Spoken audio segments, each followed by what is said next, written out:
Wrigleyville has been buzzing all afternoon, and here into the evening hours, the Cubs will open up beautiful Wrigley Field for the 101st time. It's the Reds and the Cubs here on WGN Sports in a battle of 5-1 teams.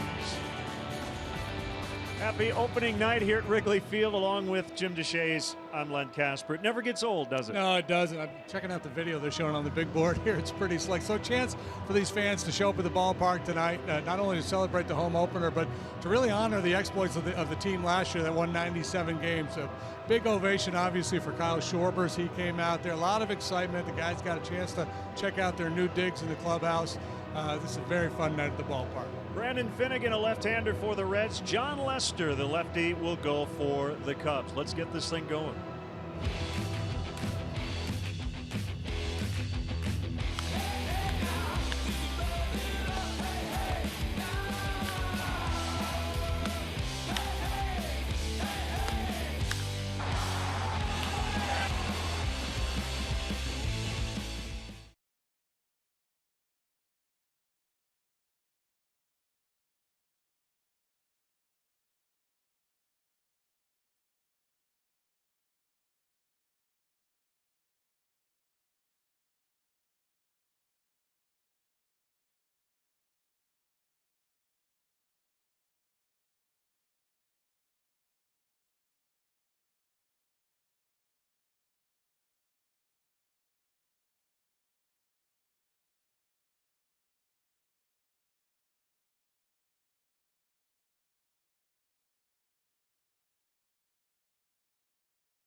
Is brought to you by Budweiser. Not backing down since 1876. This Bud's for you.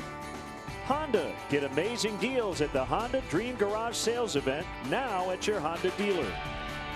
State Farm. Combine your car and home insurance with State Farm and start saving. Call your State Farm agent today or find one at statefarm.com. Mattress Firm, where we want you to sleep happy guaranteed. Remember, if it's over 8, it's time to replace.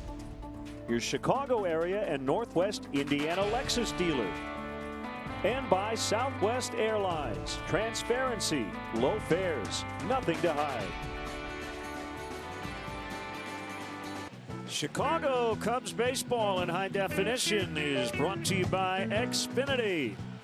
Xfinity X1 will change the way you experience TV.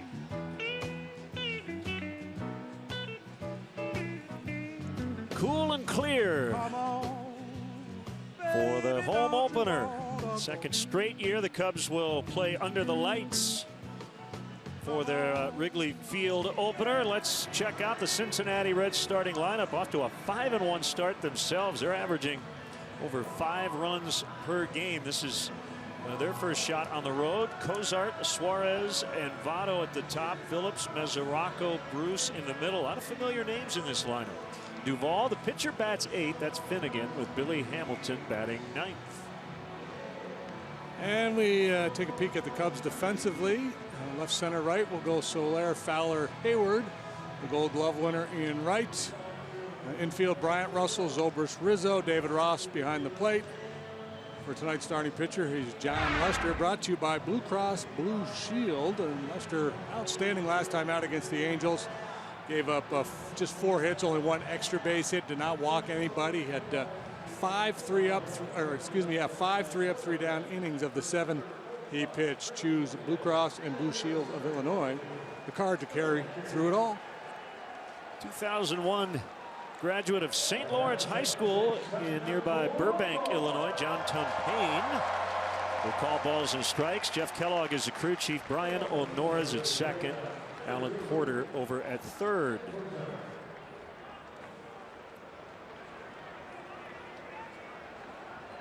Everybody got here early tonight.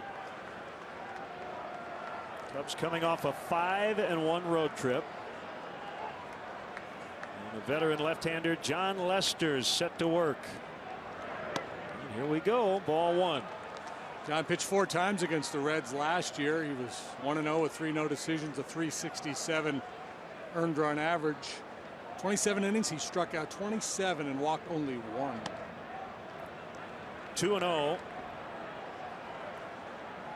on Zach Cozart, who has not yet swung and missed. 29 hacks so far this season.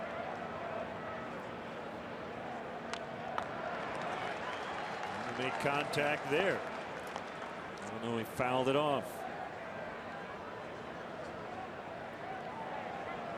Weather always a factor in this ballpark. 48 degrees. You've got a crosswind out of the northwest. All in all, we will gladly take it. Zobrist just can't get it. Cozart is aboard. I sure missed him. His season ended last year, middle of the year, with a knee injury. Back and healthy, and leadoff single. Yeah, he was off to a real good start before he got hurt too. A solid defender. He was hitting for power last year before he blew out the knee, and now we'll see if he's inclined to try to swipe a bag off of Lester. Cubs won 49 games here last year. They were 17 over at home. They were actually 15 over on the road. They were just very good everywhere. They won 13 of 19 against these Reds. Now Eugenio Suarez, he's their new third baseman. He filled in for Cozart after Cozart's injury. Now what's going on here?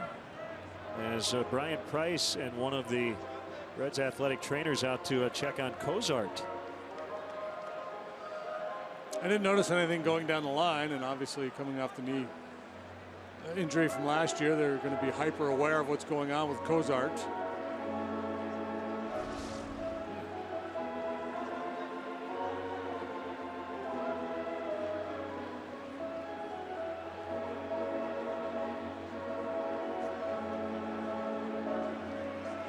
Right knee surgery. Yeah, it looks like he's wearing some kind of a brace too. He just flexed the right leg. It was a long conversation here. Whatever Cozart said seemed to satisfy Brian Price. Maybe Price told him before the game, if you get on, I want you running on the first pitch. And when he didn't run, maybe he went out there and said, what's the deal, man? What's going on? So Suarez moves to third for Todd Frazier, who was dealt to the White Sox. And he's already got 4 home runs. 2-0. Hey, well, that was the thing last year when he filled in for Cozart, and he had a heck of a year offensively, and we were wondering what's going to happen next year, meaning this year. Stay with me here. Well, we found out because Frazier's no longer here, and that opens the door for Suarez to play third base. So Lester behind 3-0. And it gets even tougher after him. Joey Votto is on deck, even though he's off to a slow start. The most dangerous bat in this lineup. Strike called, 3-1.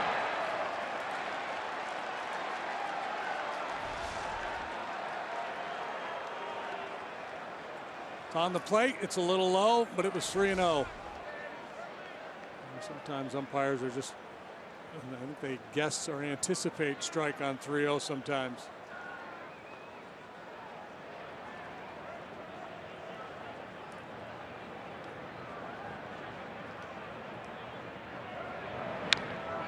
Bounce foul back of the plate.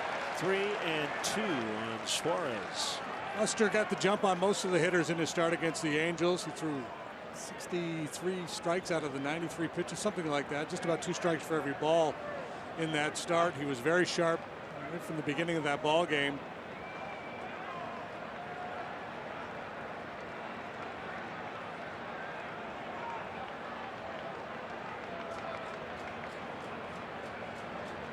Suarez likes to swing it. He doesn't walk a whole lot.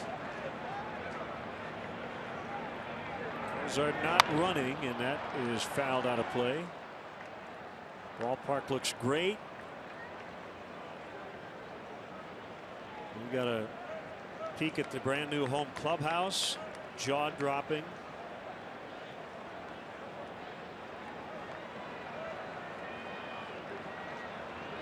Facade really taking shape, especially along the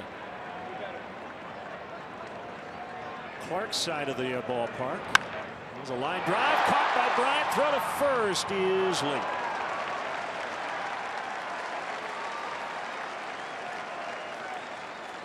So that's out number 1. Ball hit hard, but right at the Cubs' third baseman. Yeah, and that's the nature of baseball, isn't it? Cozart didn't hit his ball hard at all.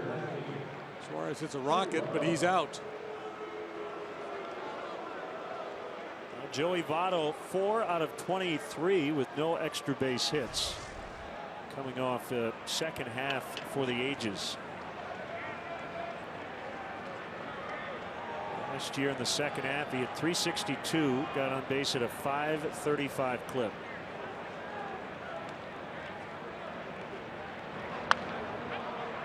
Finished third in the MVP voting.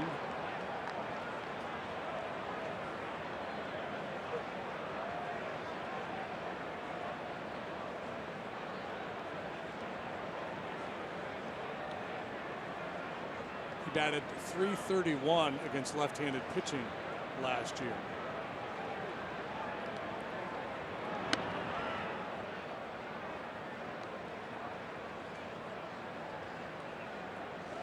Led the league in walks, which he makes a habit out of doing.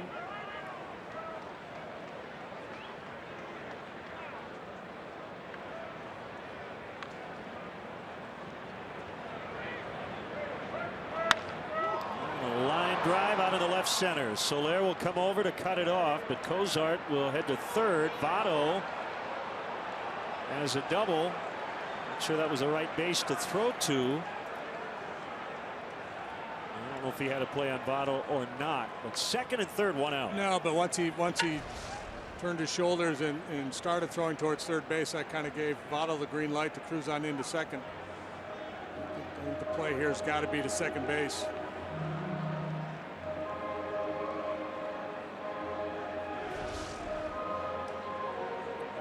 A single for Votto to second on the throw to third.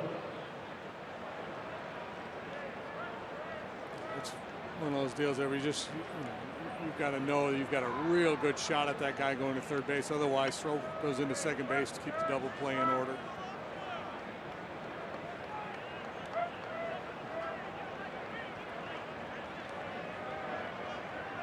And that's not all just on Jorge either. Somebody should have been yelling that at him. Brandon Phillips takes ball 1. So the Reds threatening here in the first inning. Phillips making his 978th start alongside Joey Votto. That's a club record for right side starts on the infield. Missed again, so Lester keeps getting behind hitters. Phillips missed a couple of games last week with a stomach virus.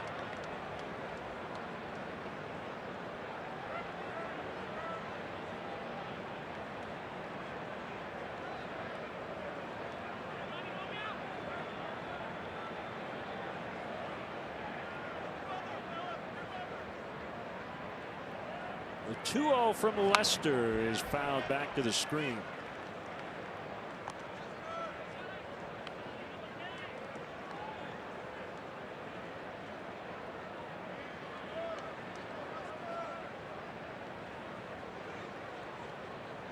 Devin Mesoraco on deck.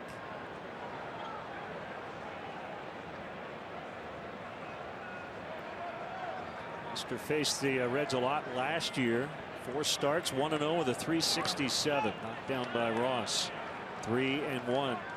He's got a base to play with here, so he does not have to give in. It's not in his nature anyway. He doesn't like to give in. He has very good command of that outside part of the plate, typically against right-handed hitters. Talk a lot about his cutter. That's maybe his best weapon, but he'll throw that sinker down and away. Curveball and changeup were both effective last time out. Kick and the 3-1 on a hop to Russell. Reds will get a run. Phillips with a ground out RBI. Cozart in, and it's 1-0 Cincinnati. Phillips with his 4th RBI.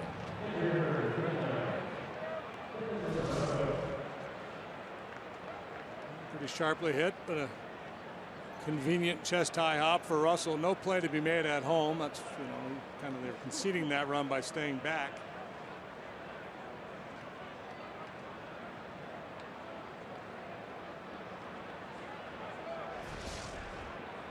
Now Mesoraco, he's coming off left hip surgery. Last year ended up being kind of a lost season. 2 years ago, he had a huge year.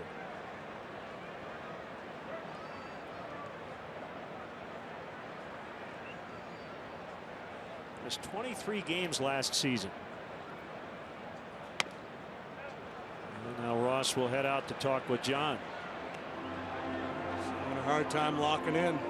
I think he's gone 2-0 on everybody, hasn't he? Every hitter except for Votto. Ironically, he's gone 2-0.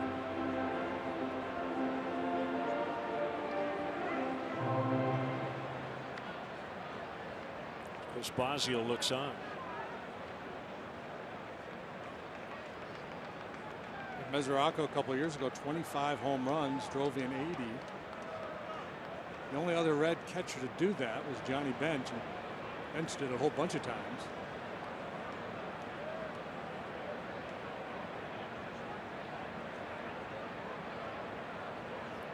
Two-0 pitch.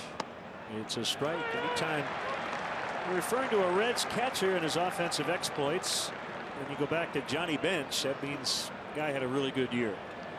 Gorgeous vista as we near dusk at Wrigley. Could not hold up. 2-2.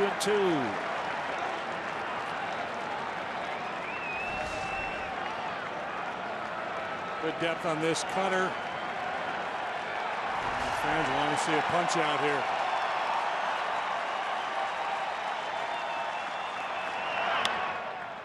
Yanked foul to left.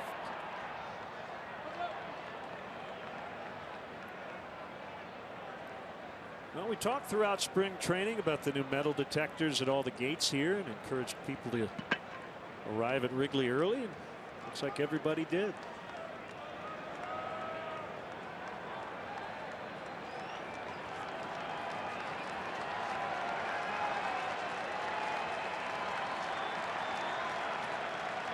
Be pitch number 25 of the inning.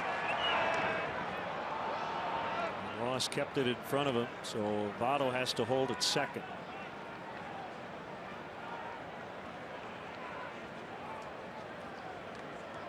Cubs expect this division to be tough as it was last year. St. Louis already won today, beating Milwaukee. Brewers are the only team in the division under 500 a week in.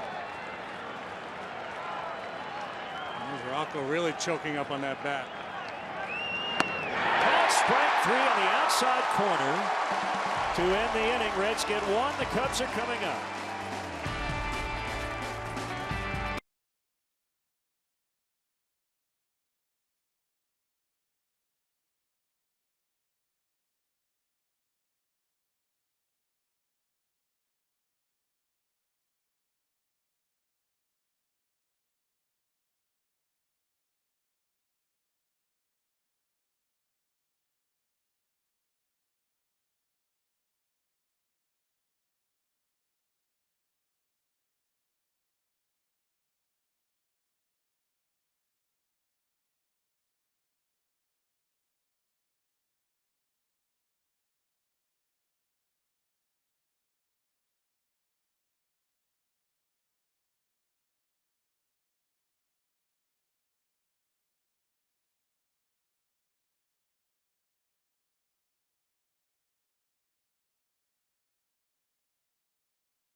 West starting a lineup. Cubs averaging 7 runs per game through their first 6. That's tied for the major league lead. Fowler, Hayward, and Bryant at the top. Rizzo, Zobrist, and Soler in the middle. Russell, Ross, and Lester rounding it out. Reds defensively, a pretty good group. The outfield is Duvall, Hamilton, the speedster. Jay Bruce has a cannon for an arm out there in right. Suarez, Cozart on the left side of the infield. Brandon Phillips is a 4-time Gold Glove winner. He's at second base. Joey Votto won a Gold Glove back in 2011. Mesoraco behind the plate, and Brandon Finnegan, young left-hander, got his season off to a solid start with 6 innings of 2-run baseball against the Phillies. He struck out 9. He came over from the Royals in the Johnny Cueto deal at the trade deadline last year. No complaints. We're dry. It was on the cool side. It'll be downright cold by the time this game ends, but everybody came prepared. Dexter Fowler off to a great start. First pitch swinging, and he flies to Bruce. 1 pitch, 1 out for Finnegan. Reds ravaged by injury in their rotation to start the year. To Homer Bailey coming back from Tommy John surgery. Anthony DeSclafani would have been their opening day starter. He's got a sprained oblique.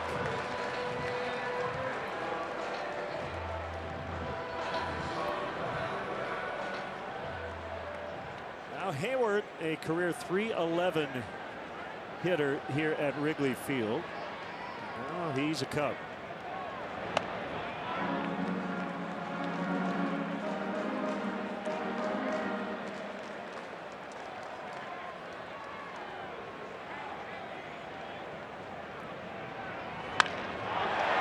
Drive and diving attempt. Duvall made the catch. What a play.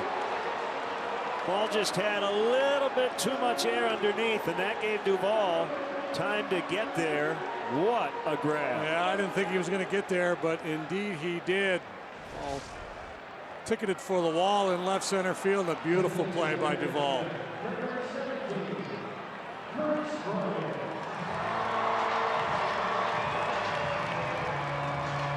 Extra bases taken away from Jason Hayward.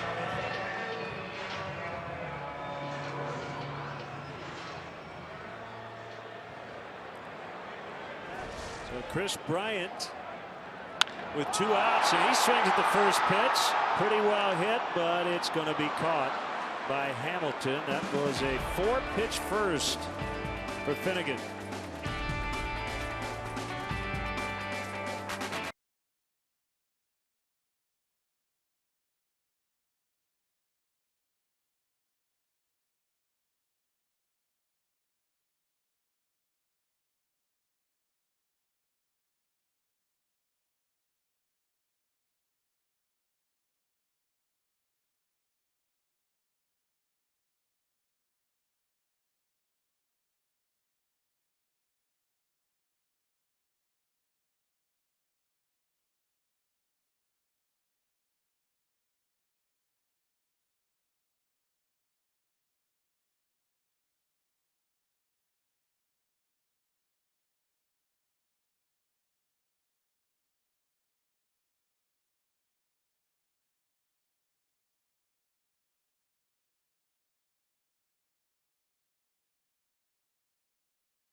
Selfies. The hashtag WGN Cubs.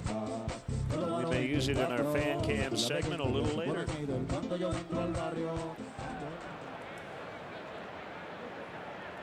Miss that Starlin Castro walk-up music as Jay Bruce bounces out to John Lester.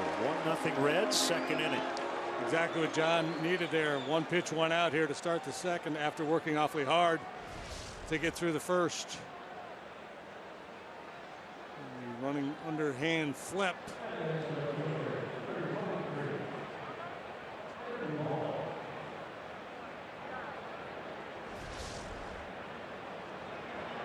His preferred method. What's the guy that makes a big catch always bats second the next inning? No, not always. Just seems like it.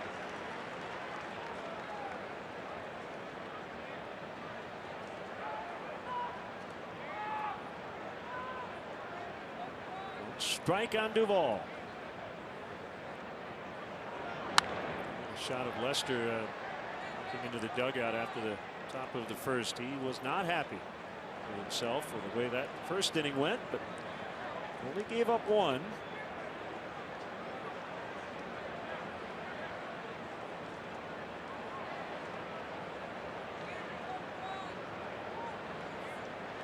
He is a very intense performer, man. He gets locked in out there. Broken bat roller to Bryant. Bat went out towards short. Nice play by Rizzo to stay on the bag. So 2 quick outs. Hey, Cub fans, let's go. Show your support of Cubs baseball from the beginning. Tickets are still available for games against the Reds and the Rockies. Get your tickets now at Cubs.com. Off tomorrow. And then Wednesday, Thursday with the Reds, and then the Rockies for the weekend. You see the phenom, Trevor Story. This is the pitcher, Finnegan. Got Billy Hamilton in the 9 spot. He has been a low on base percentage guy to start his career, even with all that speed. Swing and a miss, 0-2. So I guess it might kind of work out as planned, so to speak, for Brian Price. If Finnegan strikes out here, Hamilton will lead off the next inning. And that's exactly what will happen. A second for Lester, 1-zip Reds.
JD's baseball blog at WGNTV.com, sponsored by Jeff Vukovich, your nationwide insurance agent, serving the area for 38 years. To join the nation, contact Jeff JeffFood.com nationwide is on your side.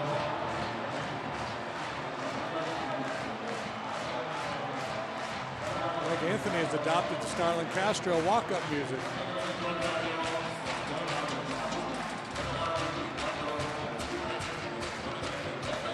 The crowd gets into it, the dugout. Somebody had to, right? Yeah.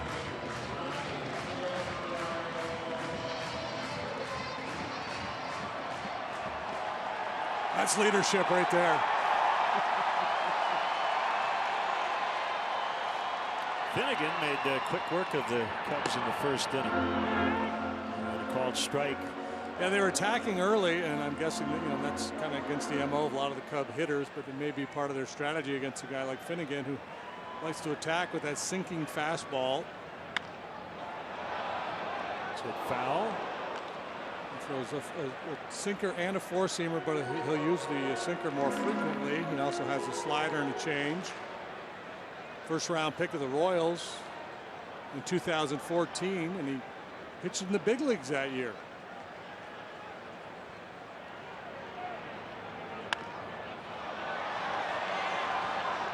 Matter of fact, he became the only player, or at least only pitcher, to ever pitch in the College World Series and the Major League World Series in the same year. Pretty quick study. 0-2. Rizzo in the air.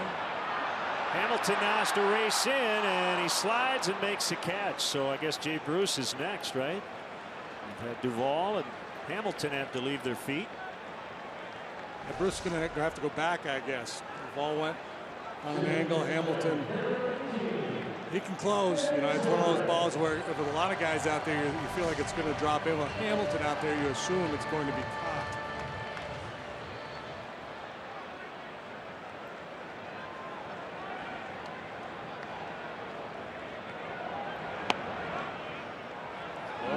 Zobrist making his home debut as a Cub. He has reached base 2 times in 5 of the Cubs' first 6 games. Switch batter batting on the right side. 1-1 the count.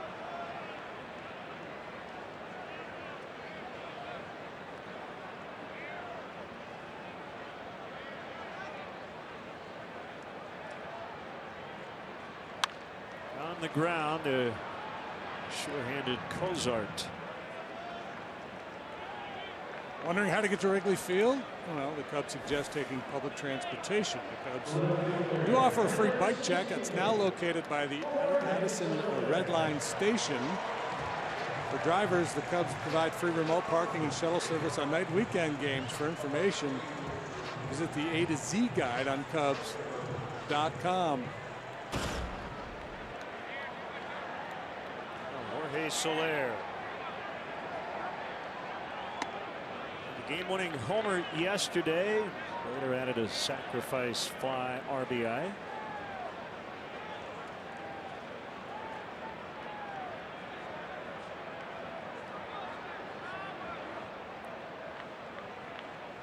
Swing and a miss on a changeup. And it's 1-1. Well, nights like this last year, we saw Jorge really bundled up, but he's going with the mind over matter. Yeah, I'm guessing that's what he's doing there, because there's been a lot made of it. I think he's like, all right, I'm just going to go out there and suck it up and try not to wear the hoodie and scarf and all the other stuff. It's a good look there. That'd be good. So that'll look good in that.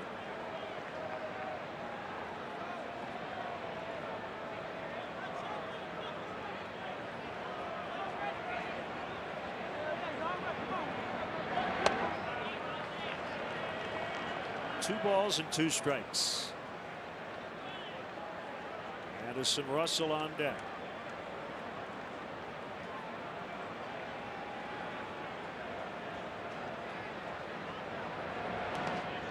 Bounced in front of the plate. 4 count. 3-2. So Finnegan, a TCU alum. And a few pitchers who've come out of TCU and pitched in the big leagues. Andrew Kashner, Jake Arrieta. Donahue. Finnegan's father, Gary, pitched there back in the late 70s before suffering an arm injury that ended his career there. Pete Donahue, you say? Mm-hmm. What did he pitch for? I don't know. The internet. I gotta. When I can get on the internet. Slow loader. Pete Donahue. I got him. Got him. What did he pitch for? He pitched for Cincinnati, among other clubs. There you go. Nice connection. He played 21 to 32. Suarez to his left. And he gets Soler. So Finnegan off to a really good start. 6 up, 6 down.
Subway third inning triple play promotion. Text Subway to 97999 right now. The 300th texter will get a $30 gift card to a Subway restaurant in the Chicagoland area. Subway, fresh is what we do.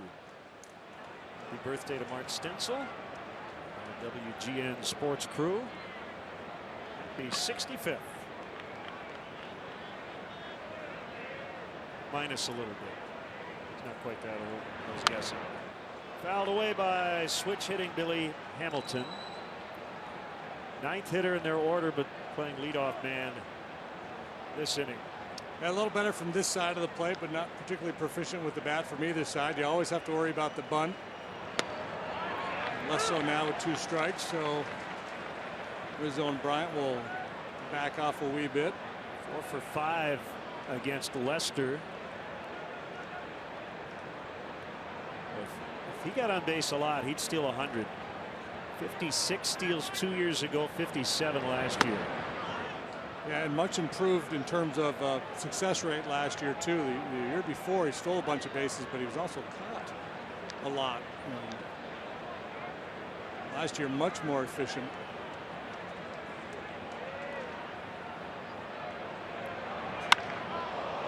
High and deep to left.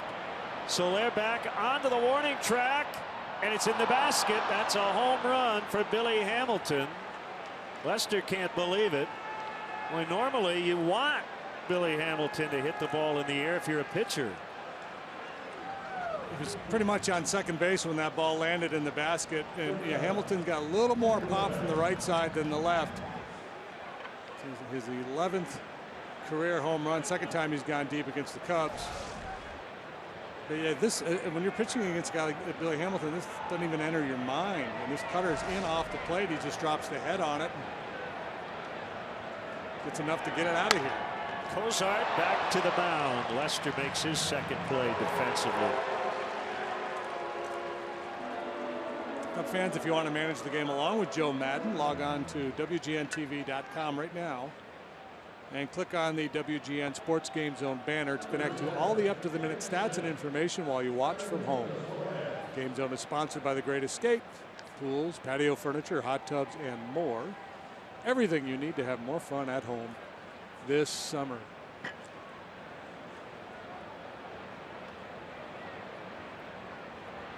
Suarez looks at a strike.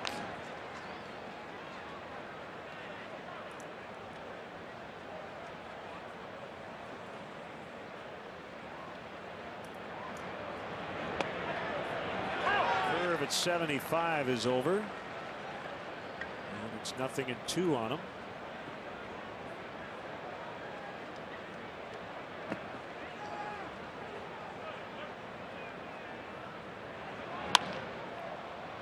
Ball left field, and Jorge grabs this one. Let's step aside and see what's coming up on WGN.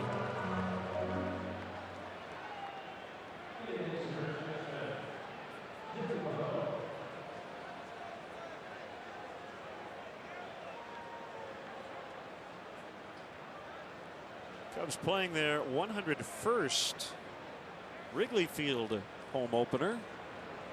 And delighted to have you with us here on WGN. Strike called on Votto. He singled his first time up.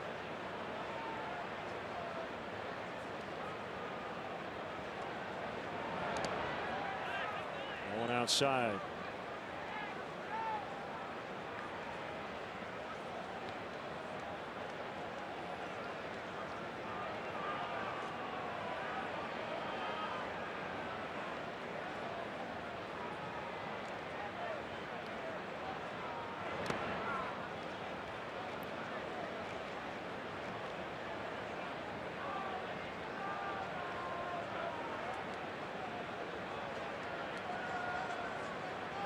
Last year against the Cubs, a doubleheader, Joey Votto reached base 9 times in one day, 5 for 6 with 4 walks. Previous Red to do that was Pete Rose in 1976. At times criticized by some for not hitting the ball over the fence as often as people think he should. Kind of silly, and or maybe a willingness to take a walk with a man in scoring position instead of swinging. I don't think I'd really complain about Joey Votto's approach. Yeah, some people do. Talk about Anthony's 2-strike approach. You just saw him there get real wide with his stance and choke way up on the bat.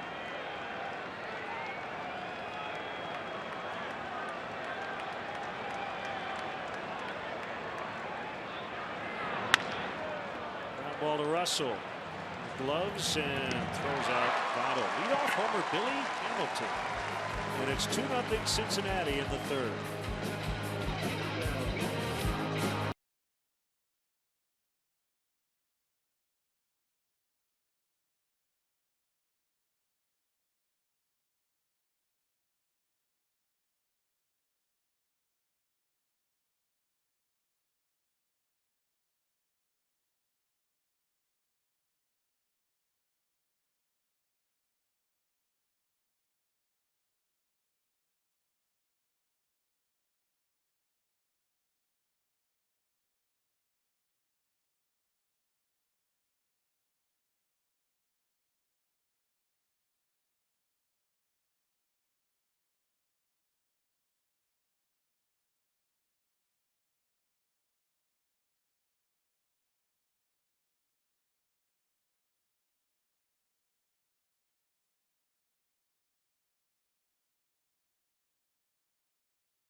Time now for our Mazda replay cam.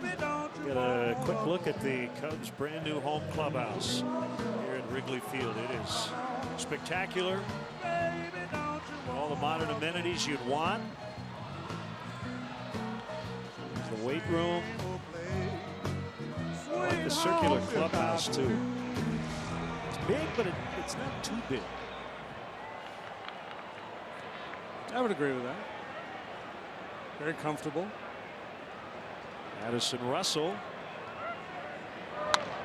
He swings at the first pitch and flies to Duvall right at the edge of the warning track. So obviously the strategy early is to swing early against Finnegan. And the Cubs have gone 7 up, 7 down. Hit the ball hard a few times. Yeah, so the trend here early on for the Cubs this year has been to put a lot of pressure on starting pitchers by seeing a lot of pitches and working that pitch count. That's not going to be the case here tonight. Finnegan has gotten 7 outs with 19 pitches.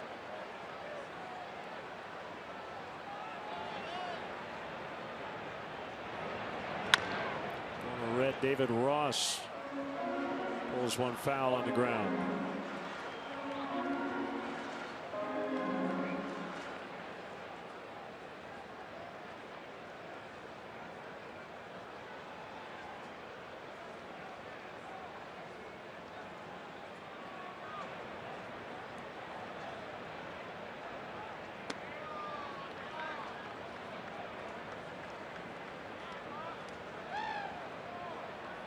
So the Cubs will play 3 night games, 7:05 starts tonight, Wednesday, Thursday against the Reds, and then 3 consecutive 1:20 first pitches against the Trevor Story-led Rockies this weekend.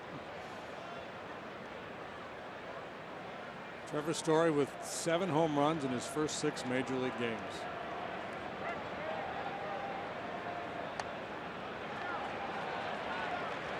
Three and 1.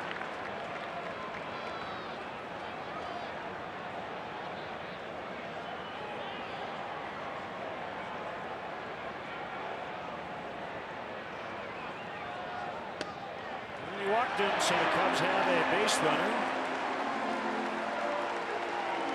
And we'll bring up John Lester, the pitcher. Cub fans, don't miss your chance to catch the best matchups in baseball.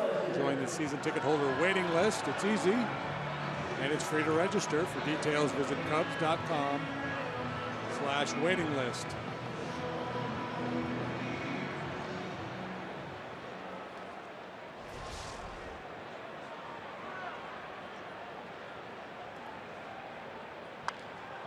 Lester swings away and fouls. Homered in spring training. A long 0 for 66. Set a major league record to start a career, but he made some good contact last year. Shows bunt this time, takes a strike, and I think he's upset that he didn't bunt at it.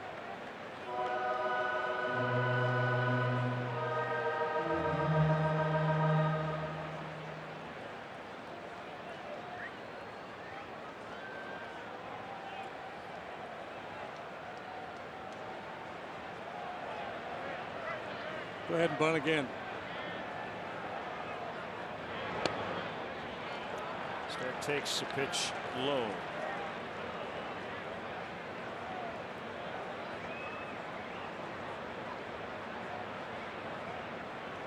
Lester 4 out of 98 with 1 career RBI. Numbers are pretty ugly. Yeah, they are ugly, but not as ugly. You know, no, the swing is good. He's a good athlete. We made this case all the time last year. People thought we were crazy. I think he'll do a lot better with the bat this year. Gets through the legs of Mesoraco and allows Ross to get to second. There's your bunt. Yeah. Now go ahead and get a knock.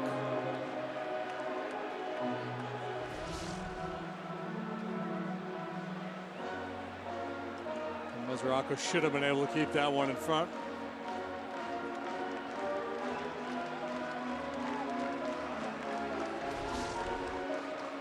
Johnny Bench would have. Just like every Reds catcher, just comparing to Bench. Johnny Bench would have had that one. Johnny Bench could hold 7 baseballs in one hand. Yeah.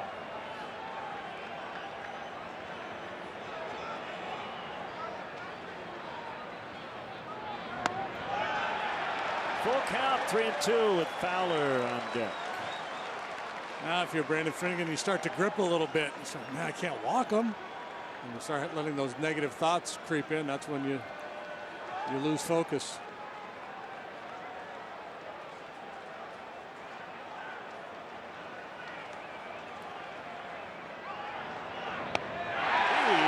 Try to guide it a little bit.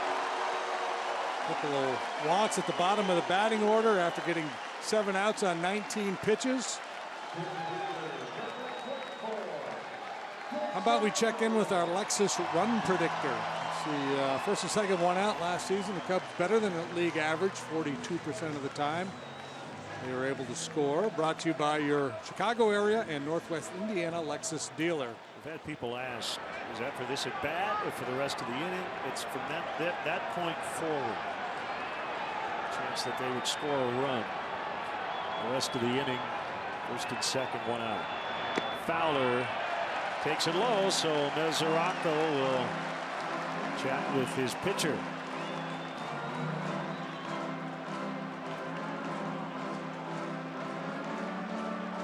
Over in the Johnny Cueto deal, you see behind Brian Price is Mark Riggins, a Reds pitching coach and a former Cubs pitching coach. And Jim Riggleman, bench coach, former Cubs manager. Billy Hatcher, former Cub player. A lot of connections on his staff.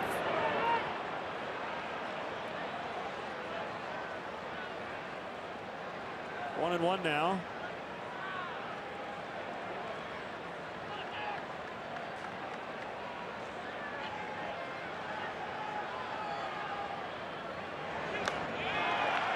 Two and one.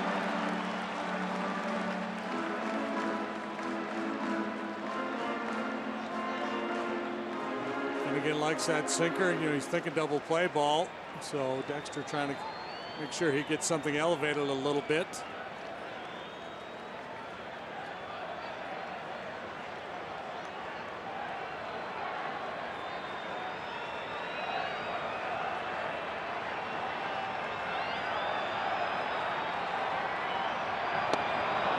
Good thing he didn't hit it. That was the changeup.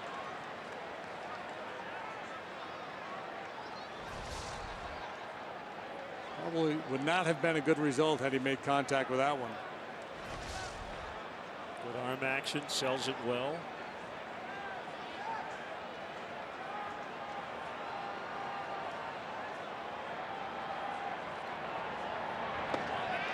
Another one in the dirt. And when the Royals brought him up the year he was drafted out of college, they used him out of the bullpen. As a big leaguer last year, he pitched 20 times. Between Kansas City, oh my goodness, oh my, between Kansas City and Cincinnati. Made 4 starts after joining the Reds. Overall 5-2 with a 356 last year. 3-2, swing and a miss, strike 3. That's his first strikeout and a big one here. 2 down in the inning. You see, add an out to the mix, drastically cut your chances.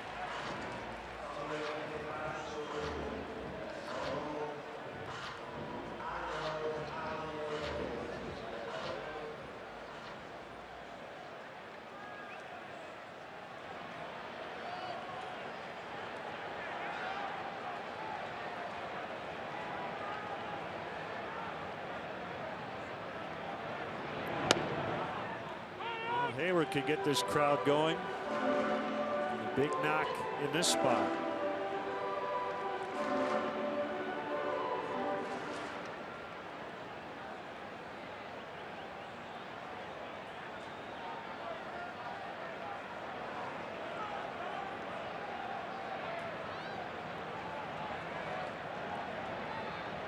Pitch.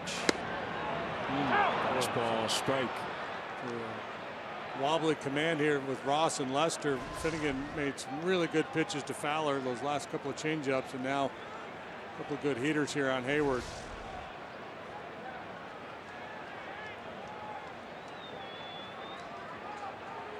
Finnegan facing the Cubs for the first time.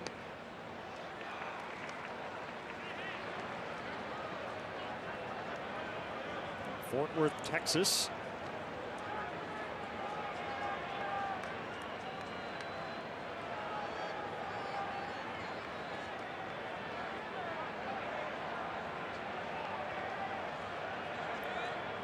He's ahead of Hayward, and a 1-2. Fouled, and we'll try it again. Rocco got his bell rung a little bit there, and he's to chat with Finnegan. This is a hanging slider, so Mesoraco maybe with a reminder, hey man, don't get lazy now. Don't just think any old slider is going to work. Make sure you finish that pitch.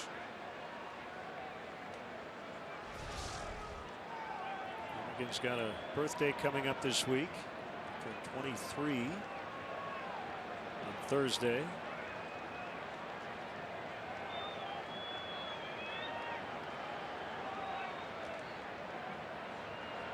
Another 1-2. This one gets by Mesoraco. Runners advance. Johnny Bench definitely would have had that one. Guessing fast ball. It is. Just missed it. Yeah, just kind of trying to pancake it.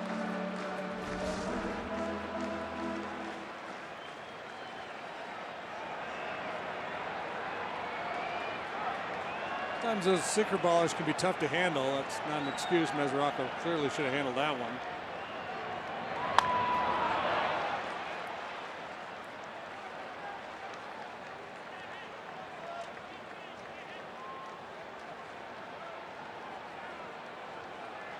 Those numbers earlier. Been a comfortable place for him to hit. Small sample size. Which will grow pretty quickly now that he's a Cub. 2-2, and it's full. 3-2.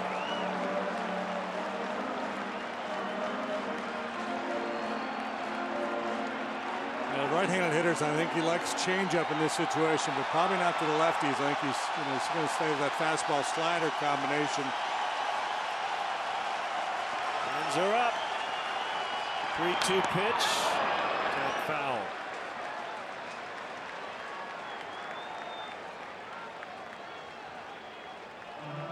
It's in the 101st Wrigley opener for the Cubs. You know, this ballpark opened 1914, a Federal League team played here, but the Cubs occupied it starting in 1916. You see that commemorative patch on the right sleeve the Cubs will wear all season long.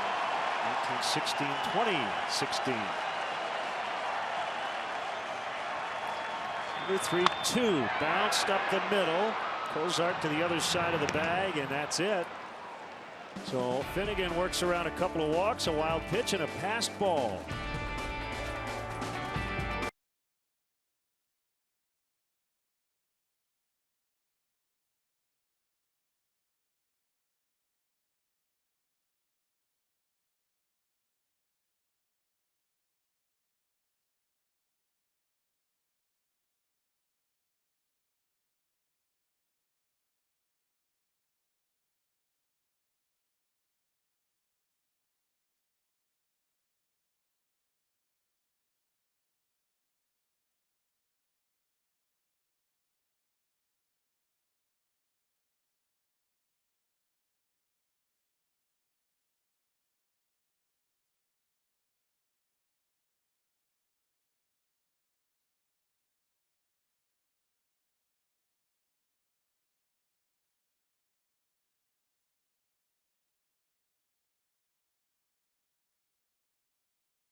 Field following the game on Sunday, April 17th. That would be this coming Sunday. The first 1,000 kids 13 and younger will have the opportunity to run the bases, weather permitting. For more information on how to receive a field access wristband for your child to run the bases, visit Cubs.com/kids. Newest Cub fan born this morning, Jack Reed Burnett. That's to Jack's parents, family. Sure he'll be in a Cubs onesie before you know it. Swing and a miss on a changeup from Lester to Phillips as we start inning number 4. Yeah, Phillips, he likes to attack that first pitch. He goes up there looking to ambush it. First pitch fastball. That time Lester double crossed him with a good changeup.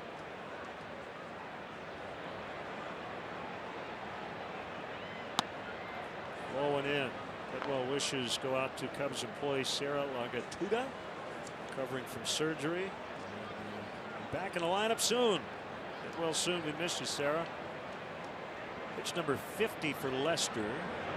Swing and a miss. So the changeup's been good in this sequence.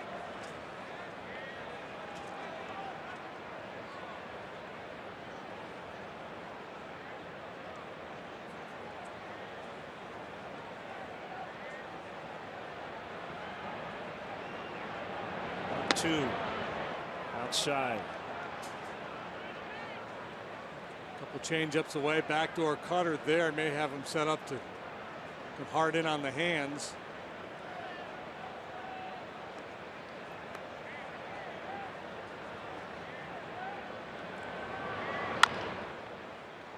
Now it's foul.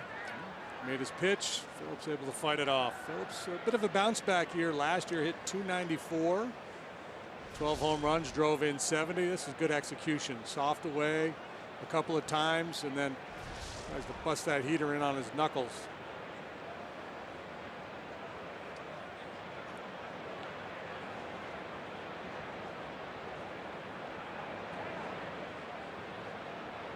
Phillips stole 23 bases last year. Most he has stolen since 2009. 34 years old, still a plus defender. And that's rolled foul. Thought he might be traded a couple of different times, but he wanted to stay a Red. Chad Noble not moving. I think because the heat's right there. No reason to move, right? Well, I think they're probably playing that game again this year, right? Must be they're playing so. there. Don't move, let the ball hit you in the face game.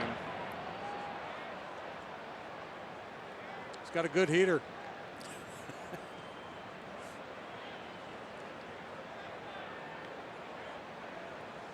Need to get a Mr. Heater up here. They do. 2-2 on Phillips. He has blocked a couple of trades. Jay Bruce reportedly was close to being dealt. There's a base hit. But it's a rebuild, but they still have guys who've been here a while. Yeah, it's kind of a hedge, or they're just waiting to the right opportunity for these guys either to agree to be moved or the right deal to come along. It's interesting because had they not had all the injury problems, it would be really interesting to know how good this club would have been. But here's the two main guys who have moved along. Todd Frazier, of course, over on the south side. An all-star last year, had a big year with 35 home runs, and Aroldis Chapman, who is currently suspended. He'll be the Yankee closer when active. And really, you could add Johnny Cueto, Mike Leake to that. They were dealt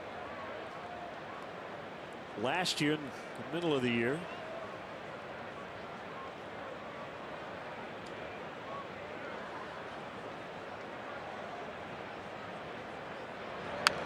Off. Rizzo is not playing right on the bag with Phillips taking his lead. Anthony's kind of jockeying along with him.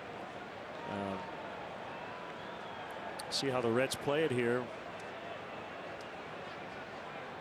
Yeah, Phillips is taking that big lead trying to draw a throw, but he's not showing any signs of going. John is so quick to home. And obviously, there's a lot been made about John's throwing problems. You know, the yips he has thrown to first base. But if you try to steal that base conventionally against him, as quick as he is to home, they got a good shot at throwing you out. And I like the way Rizzo's playing off the bag, and you know, that little move there get guys to hesitate a little bit.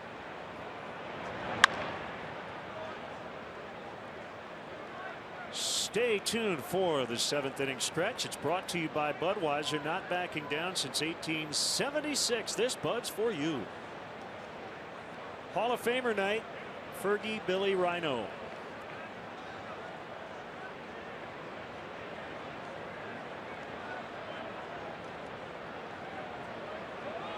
Phillips, he is daring Lester to throw over. Yeah, and maybe that's why he's not running. Maybe he just, you know, he's just trying to get in his head and influence the quality of the pitches.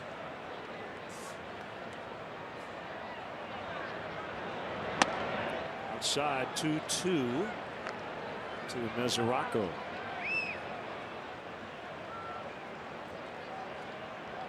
Reds have 4 hits. The Cubs have none through 3 against Finnegan.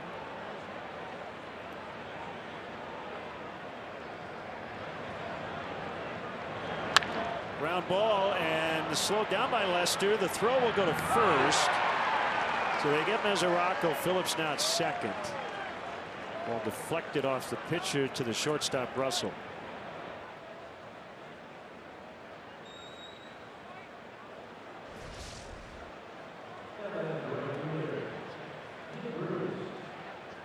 .163 in the scorebook. No chance to get Phillips at second base.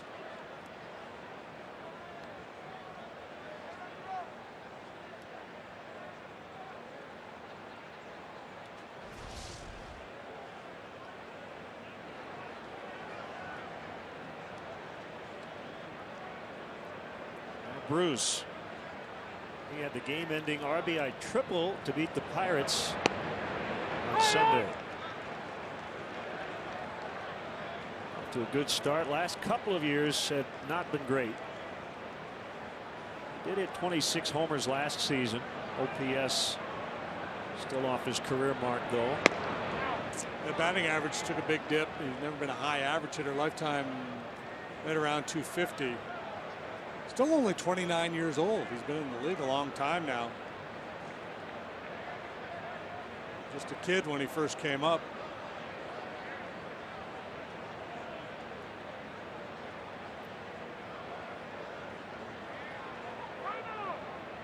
Time call.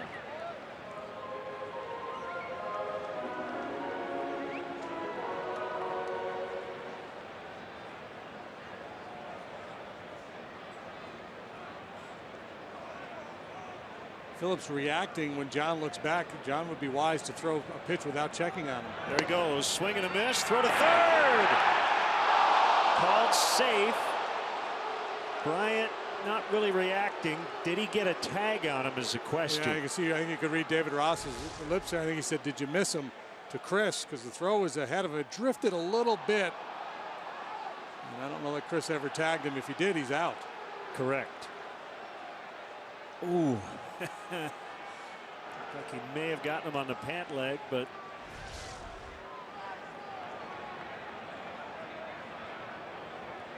Dave Martinez on at the video room.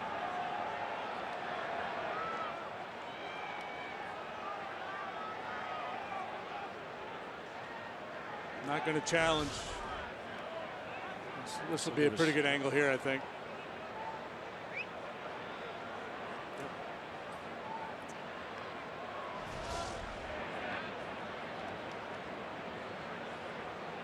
So the infield now will come in. 1-2 to Bruce. Pitch.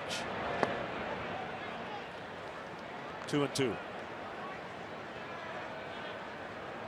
there's a fair bit of swing and miss in Jay Bruce's game. He's got prodigious power, but he strikes out a lot, and that's exactly what Lester's looking for here.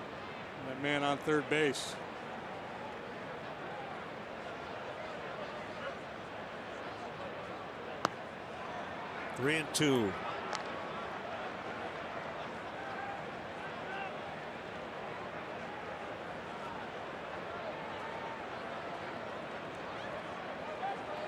All on deck.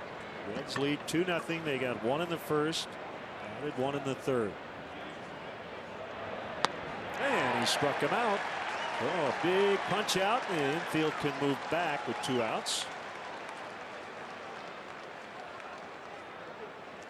Take home a game used or autographed item and help benefit Cubs charities. Cubs Authentics is the premier outlet for all MLB authenticated Cubs memorabilia. Visit Cubs.com/authentics to bid on weekly auction items and to pre-order game used bases and baseballs. The Cubs will donate net proceeds from the sale of Cubs Authentics to Cubs charities. That's RBI man greed right there on the part of Jay Bruce, because he will take a walk. He's a little better than league average in terms of walk rate. At least he was last year. That ribeye steak standing down there 90 feet away. That's a hit in the middle of the order. Oftentimes they're willing to expand their zone to try to drive that run in. So that's that whole Votto argument right there, right? Correct. Votto's like, no, I'll take my walk. And he's been very upfront about that. It might be pitching around him here. I don't know what my clue is. David Ross just set up in the left-handed hitter's batter's box.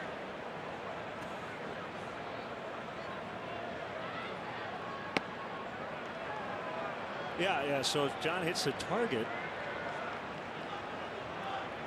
it's going to be a 4-pitch walk. Yeah.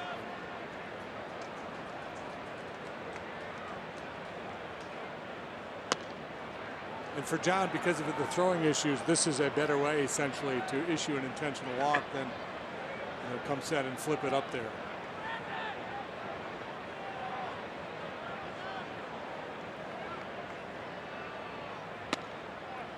He walked him. Which, if you think about it, might be the best way for everybody to issue an intentional walk. Right? Because an intentional walk, you come set, you do that little step, and you just kind of flip it up there to the catcher who's sliding out of the, so why not stay with a more conventional delivery, more, try to, as opposed to risking losing your release point by doing that. Might be overthinking things just a wee bit. I guess you could make a mistake with your location, right? Yeah, but I mean, that was clearly an intentional walk. I agree. Without the catcher sticking his hand out. That wasn't we're pitching around him, see if he'll expand. That was the John Lester version of an intentional walk. But it will not be scored as such. No. Because Ross stayed in his crouch.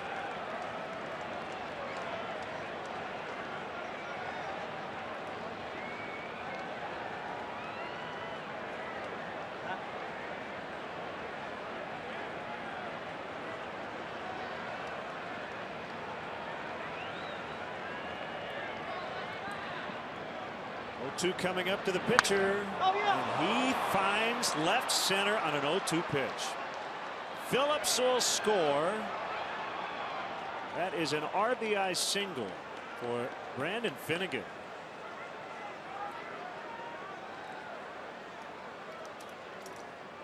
So that is his second career hit and his first major league RBI. Yeah, got a hit in his first start of the year against the Phillies. Came in here with a 500 batting average, and his first at bat, he took a couple pretty good swings. He was just kind of staying through the zone. Nice play here by Fowler. If he doesn't run that one down, they get another run.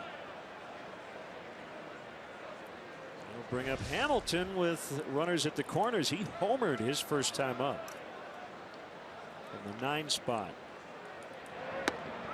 And is now 5 out of 6 against John Lester.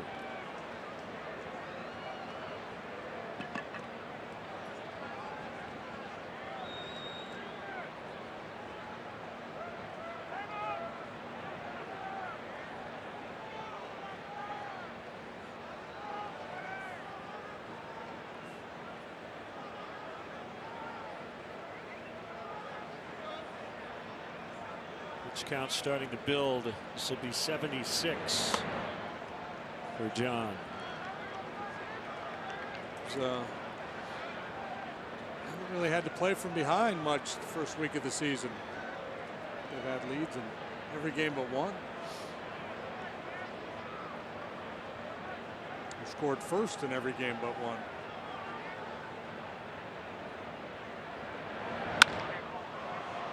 That's going to hold up for Soler. So the Reds add to their lead. The pitcher did it. It's 3-0.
And an official Cubs MasterCard debit card, only available at your local Wintrust Community Bank.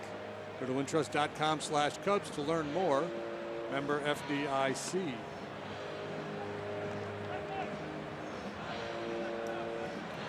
Lester trailing 3-0. Cubs still looking for their first hit. And Zach Cozart is out of the game. De Jesus Jr. will come in and play short.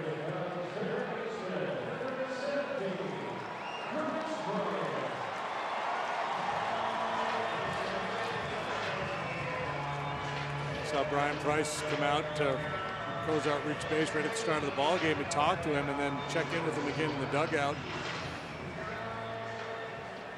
Cozart in both instances said he was good to go, but clearly something's bothering him. Bryant will lead it off. 93 and a strike from Finnegan. Finnegan's got a little funk in that delivery too. He jumps at the hitter.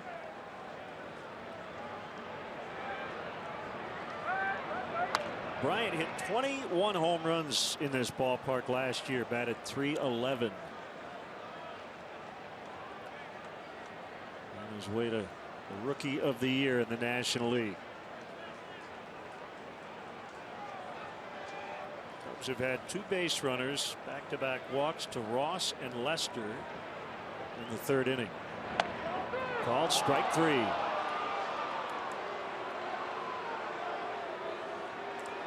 The irony there is that Mesoraco wanted that pitch well up out of the strike zone. You saw him tell Finnegan that, he wants it elevated. He goes into Yogi Berra mode there. Finnegan misses his spot but gets his man. Cubs have not won a home opener in the last 5 tries. And here 3-0.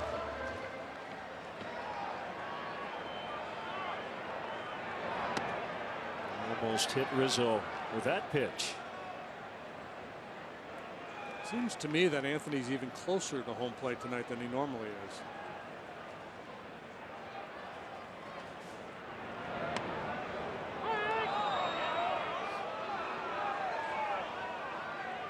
One and one.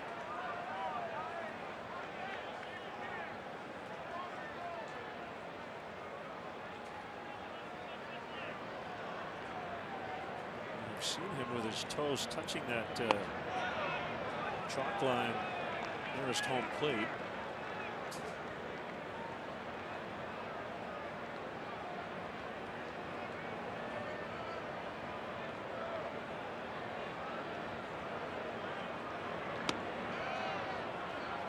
Three and one. He's got a home run challenge going. Over 300 fans and supporters have donated between $5 and $100 for every home run he has hit. We'll take the walk here. Let's step aside and see what's coming up on WGN.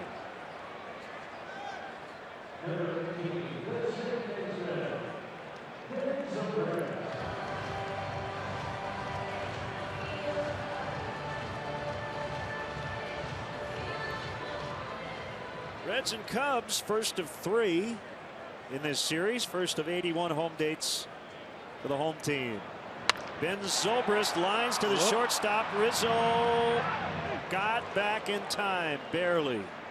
Stayed on his feet and avoids a double play.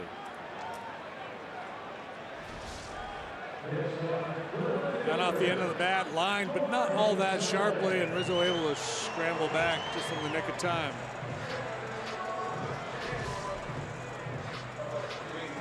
If you want to contribute to Rizzo44.com, it's the Rizzo Family Foundation website. Already raised over $5 grand. He's hit a couple home runs here early on. Soler swings and misses on that changeup. It's been a good pitch for Finnegan.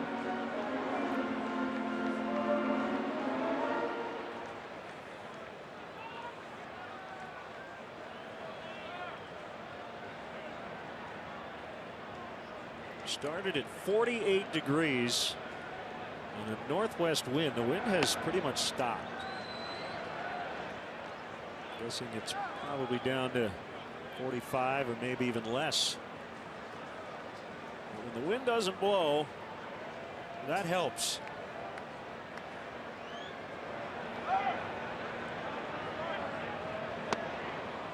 One and two. So they're clearly not seeing that change up well from Finnegan. Well, that's where the funk helps, doesn't it? All arms and legs. The funk kind of jumps at you, and it's a quick arm action he's got too. There's no tell there. There's nothing. He's not slowing down. He's not doing anything to give the hitters any clue that off-speed pitch is coming.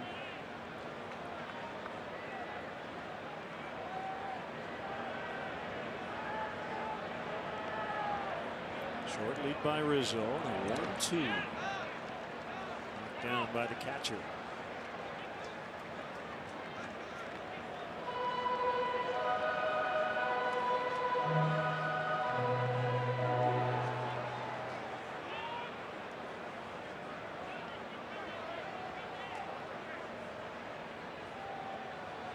So the Reds have a patch on their right sleeve. It says Bernie. That's for a late Bernie Stowe. Passed away at age 80 in February. He began his career as a Reds clubhouse attendant. Nice play, Eric Hinsky, back in 1947. And you'd have to say a family business, right? Yeah. Sons still work at the ballpark. Yeah, Mark's got the visiting clubhouse.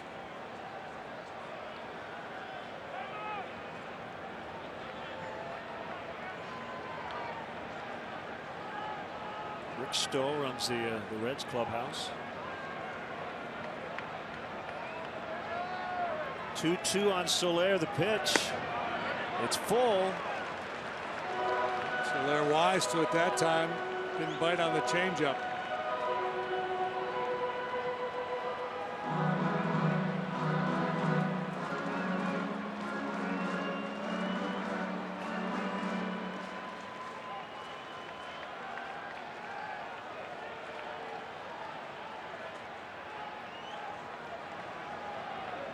Two outs. Rizzo runs. Soler pops it up. Shallow center. And it's Billy Hamilton to end the inning. Finnegan no hitting the Cubs through 4. 3-0.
Fifth inning is brought to you by Fifth Third Bank, the Curious Bank.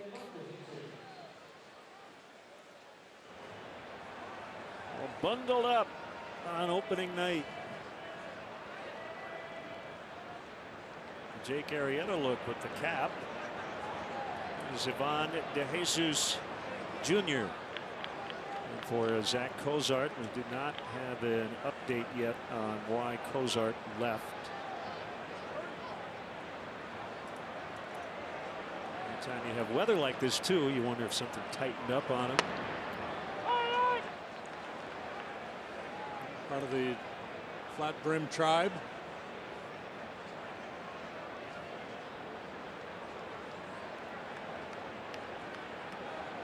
Pitch.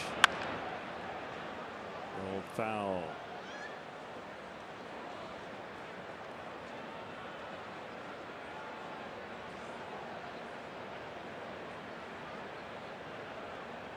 That's how I usually do it. I'm somewhere in between. Right. You're a tweener.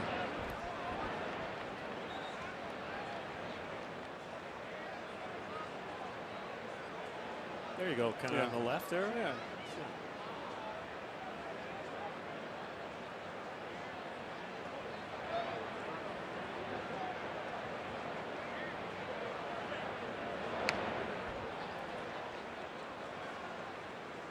Jesus can play just about anywhere.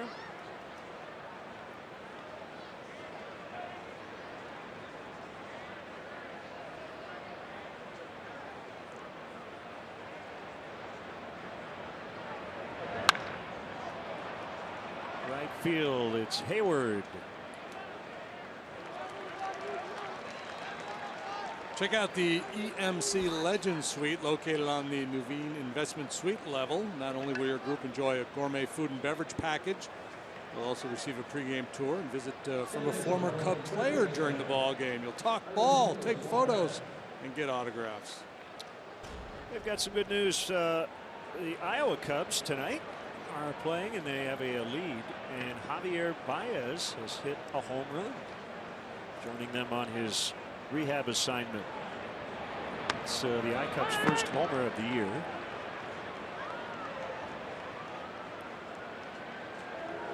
Cubs also made a trade today, and I did a double take when I read the release.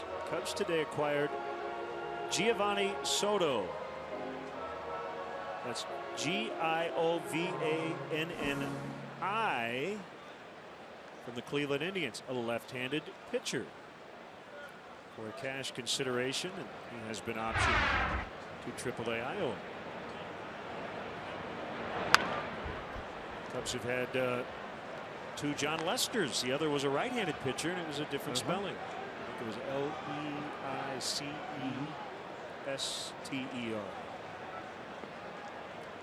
That's kind of like on Andy Griffith when they were all geeked up because Glenn Campbell was coming to Mayberry, but it was Glenn with two N's. Two.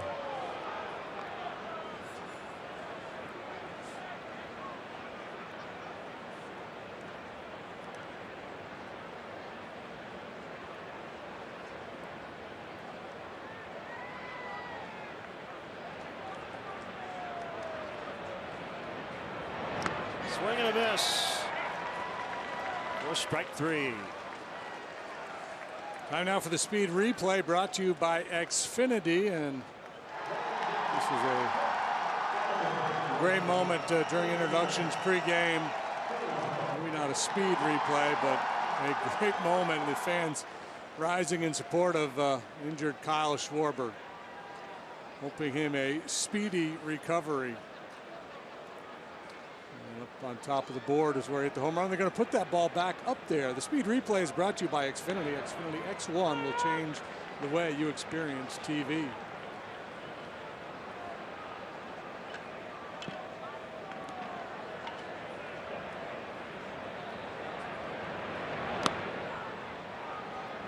So they put that ball up there last year after he hit the home run on top of the video board in the playoffs, and kind of to pay tribute to him this year, they're going to put it back.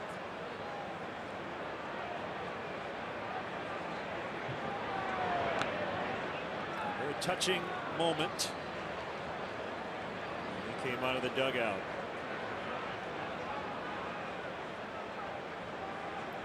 By the way, Nolan just tweeted, wants to know more about the guy we gave up cash considerations. Middling prospect.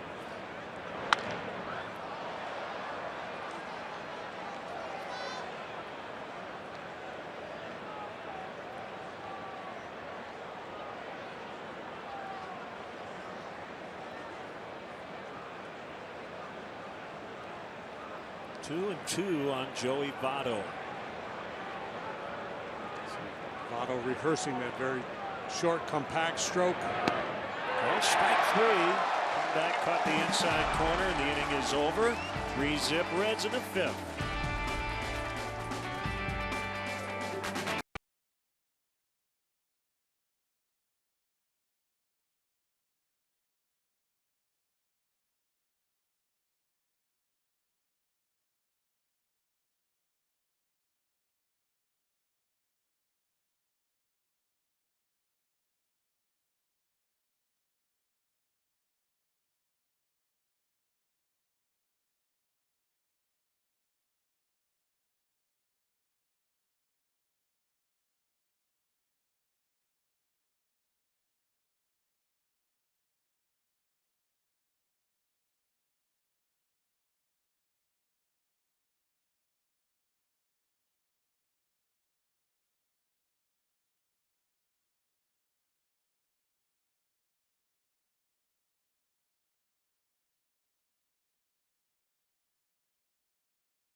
Budweiser not backing down since 1876. This Bud's for you. Better than Cubs baseball from Wrigley Field. He's trying to put a dent in Brandon Finnegan's line. He's not allowed a hit through 4. Hey, you got to walk before you can run. Because in this instance, you got to get a knock before you get a run. You need time to think about that. Yeah, makes sense.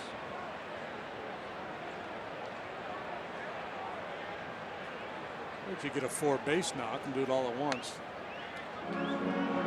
Cubs need a crooked number. They need to put a little pressure on this young left-hander. A pretty good feel for that changeup against the right-handed hitters. Hard and foul. And it's 1-2. Kind of lost his way there in the third when he issued back-to-back walks to Ross and Lester.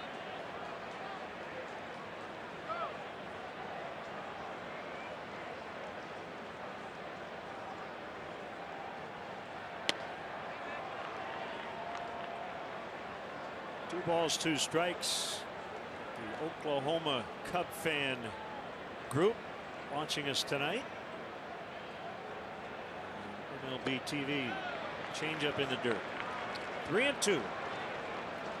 Russell took that one like he knew it was coming, and I don't know that he knew it was coming, but if you know, that's part of the job of a player, not only to focus on your own at bats, but pay attention to the game when you're in the dugout and get a sense of how a guy is working, and this kid clearly loves that changeup. And he takes ball 4. Secure fan safety is paramount here at Wrigley Field and all around baseball. And you see the extension now of the backstop, the net, goes to the corner of the dugout. They used to have a little plexiglass thing from the door to the edge there. Just a little added safety measure.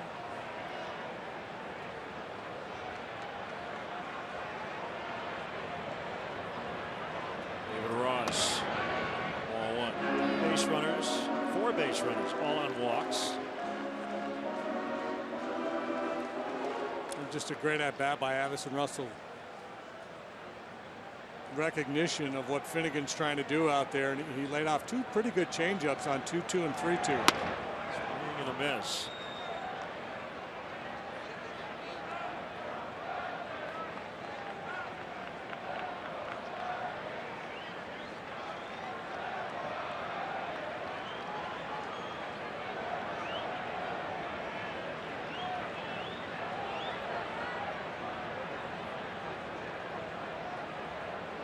There it is. 1-2.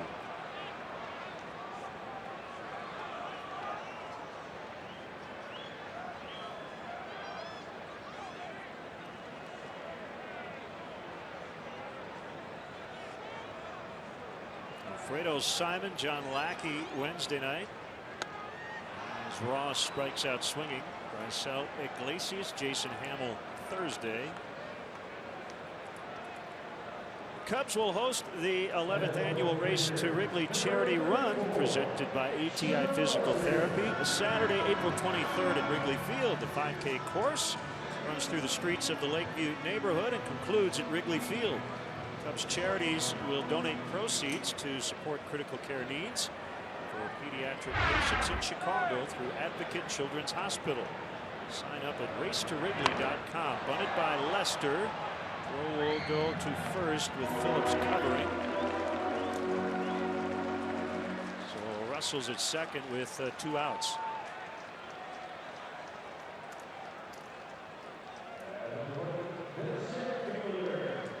And if you run the Race to Wrigley, this is what you'll get. Are you cold? Do you need? No, I've got extra layers over here if I need them. Thank you. This is a really nice shirt. It's that You got the dry fit. Yeah, I know. Fit. Yeah.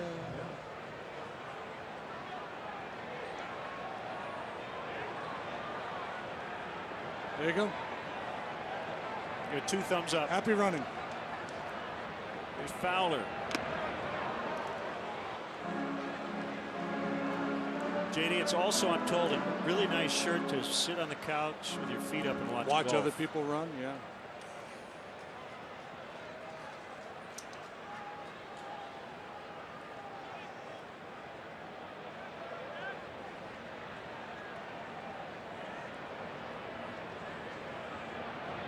Almost hit Fowler.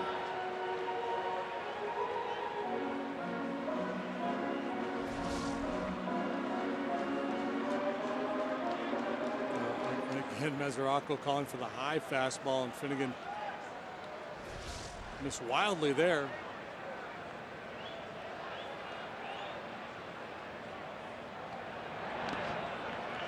Mesoraco bounces on it. So you mentioned the 1916 Cubs opening day here. It was against the Cincinnati Reds, ironically enough. It was.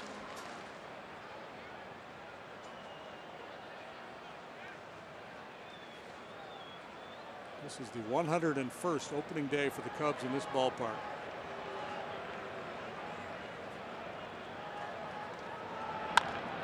Bounce to third. Backhanded play. Suarez. Fowler is out. Cubs done here in the 5th.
Biggest story to date, Brandon Finnegan as a no-hitter through 5 for the Reds in his Wrigley Field debut.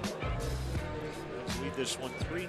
Get amazing deals at the Honda Dream Garage Sales event now at your Honda dealer. Finnegan's got the no-no. They're getting run production from the bottom of the order with the home run by Billy Hamilton, who's in the 9-hole, and an RBI single by their pitcher, Brandon Finnegan. Brandon Phillips pulls one to deep left on the run. Soler will flag it down.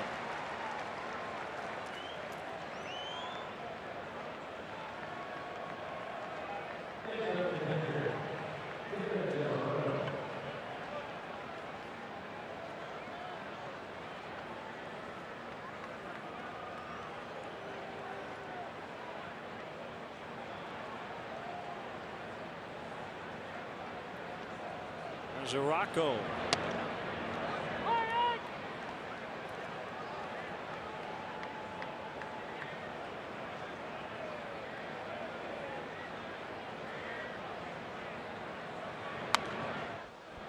Hold off.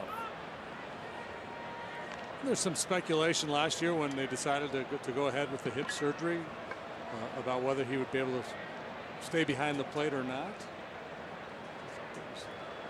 There was some debate, talk of him possibly moving to left field. You get more value, obviously, if he's a catcher.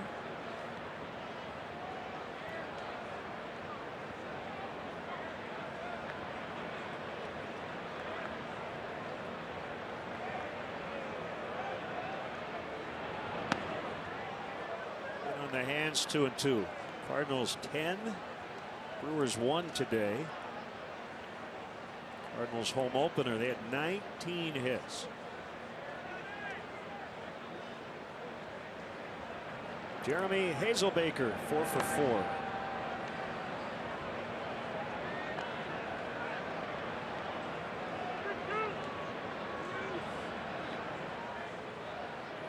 Where do they find these guys? I don't know. He was one of the kids that had the pinch hit home run the other day. They set a record. They had 3 pinch hit home runs in one game. Hitting .526, 10 for 19. All 4. MLB.TV Premium, the #1 live streaming sports service, delivers everything you have to come to expect and more. Watch every out of a market game live in HD on over 400 supported devices. Includes a free subscription to @Bat Premium, the #1 app for live baseball. Blackout and other restrictions apply. Visit MLB.TV for details.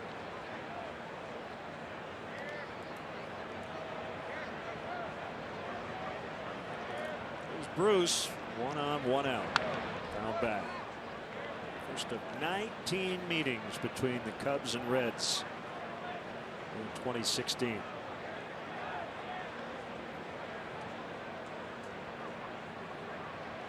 That's just 2 of 3 from the Pirates over the weekend.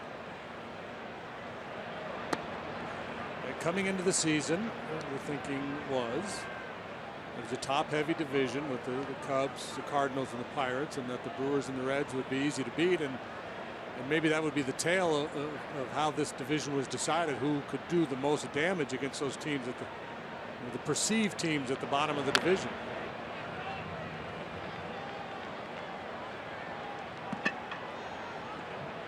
Cubs went 13-6 against Cincinnati last year, and it's the first time they'd won the season series in a while against the Reds. First time since 2009. Sylvester now over 100 pitches. And a 1-2. See if they can turn it. Zobrist, Russell, and they do turn it. 4-6-3 to end the inning. Cubs still looking for their first hit as they bat in the bottom of the 6th.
Time now for the State Farm double play replay for 6-3 piece.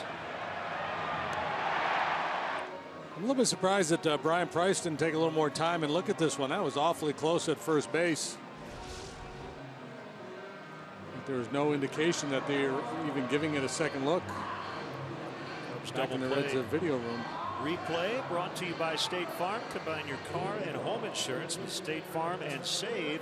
Find an agent at statefarm.com. How to figure out Brandon Finnegan. They've been patient. They've taken 4 walks. That's good. Just have not hit him yet. I guess you could say that Finnegan has been effectively wild. He hasn't made a lot of mistakes over the plate. Best chance was this man right here. Hayward's first at bat, a sinking line drive out into left center. Looked like it was going to go for extra bases. Adam Duvall made a diving catch on it.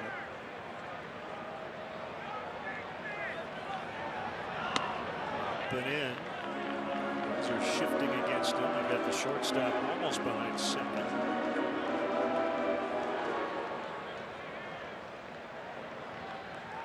Play a guy straight up. These days it feels like a shift.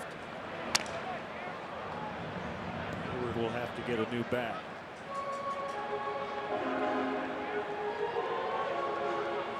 I wonder if there will come a time in baseball where we don't refer to it as a shift. We just say that here's how they're deployed. Here's where they're lined up.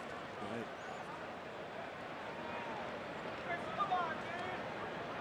Yeah, the wind has shifted and is blowing straight in, not very hard. So the wind has redeployed. It has redeployed. And I know that because it got colder up here. Natural air conditioning, courtesy of Lake Michigan.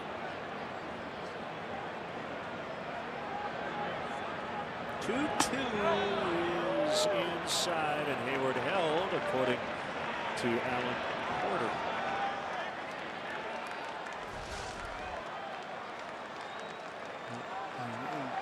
Most of the time when Finnegan's gotten into these positions, he's thrown chase type pitches. He hasn't challenged. Time he did. An awkward swing by Hayward. 4th strikeout. There's clearly some deception going on with that delivery. You saw the late start, late swing by Hayward. We saw David Ross get beat by a couple of fastballs. Running off the plate inside.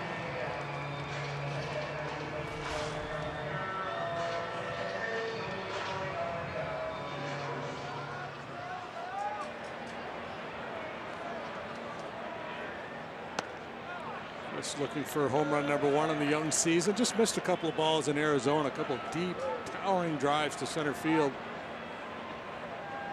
Pretty good against sinker ballers.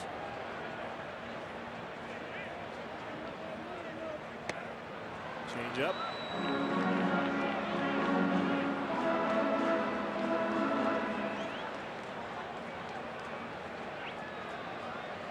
White Sox beat the Twins 4-1. Was Minnie's home opener. Twins are 0-7. That is a fair ball. And Bryant on his way to second. It looked like that ball was going to go foul, and it took a bit of a right turn, and it fooled Suarez, and it got under his glove. Didn't it look to you like it was going to go foul? It looked funky. I mean, it looked like he was getting ready to play it on the backhand side. And he stops. I don't know if he was fearful he was going to hit the base or what. This is a tough call for the official score. I guess maybe not that tough. He gave it an error. It's the potential first hit of the game. It's probably the right call. Maybe he slid a little bit. It was funky the way he went after that ball. His footing might have gotten a little wobbly on him. Usually that ball off the right-handed batter's bat will hook a little bit, and it kind of straightened out on him. So here's Rizzo, the crowd now getting into it. And I agree. I think error is the correct call.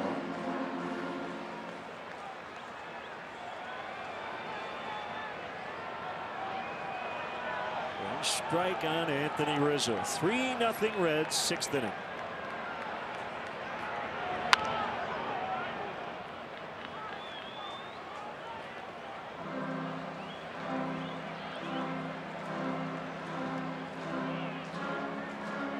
You were a Tiger fan as a kid, were you not? Yes. Mickey Lolich, didn't he win number 29? Did he win number 20? Did he wear number 29? Oh, where? I'd have to look. So I see this 29. I see that the legs. It reminds me of Mickey Lolich. Okay. A little before my time. Yeah. I hate to go in the Wayback Machine like that, but he did. Yep. The first glove I ever had as a kid was a Mickey Lolich model. So.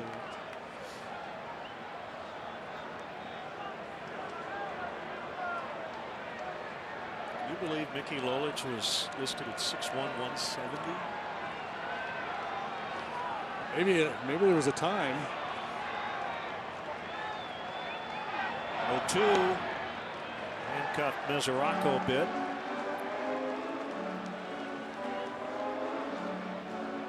Because Anthony gets so close to home plate, he really creates problems for a pitcher. You just don't feel comfortable trying to throw the ball to the outside corner because that's right where his barrel is. And you see a lot of guys when they try to go away, they end up going way away.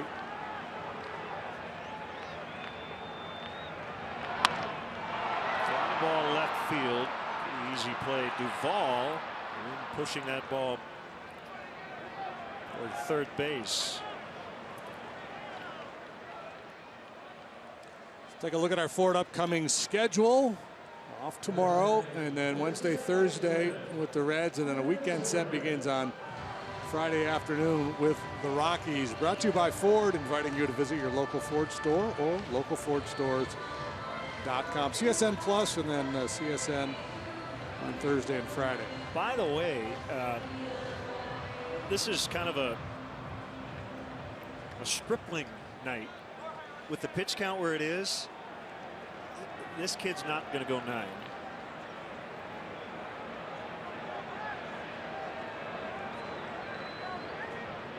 Unless he gets like 8 outs here in the next 10 pitches.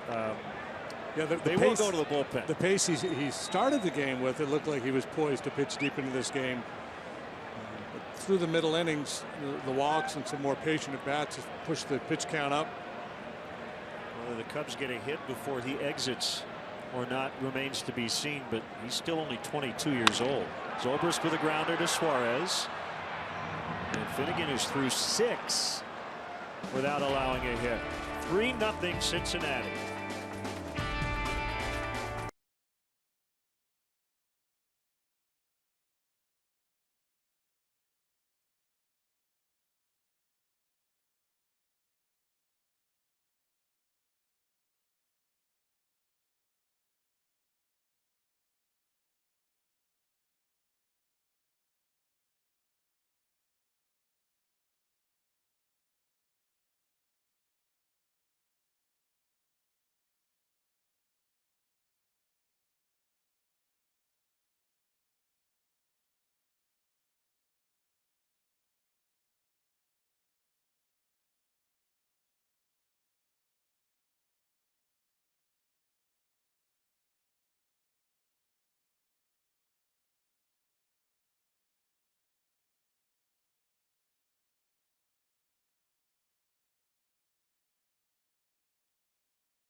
spills by Radke.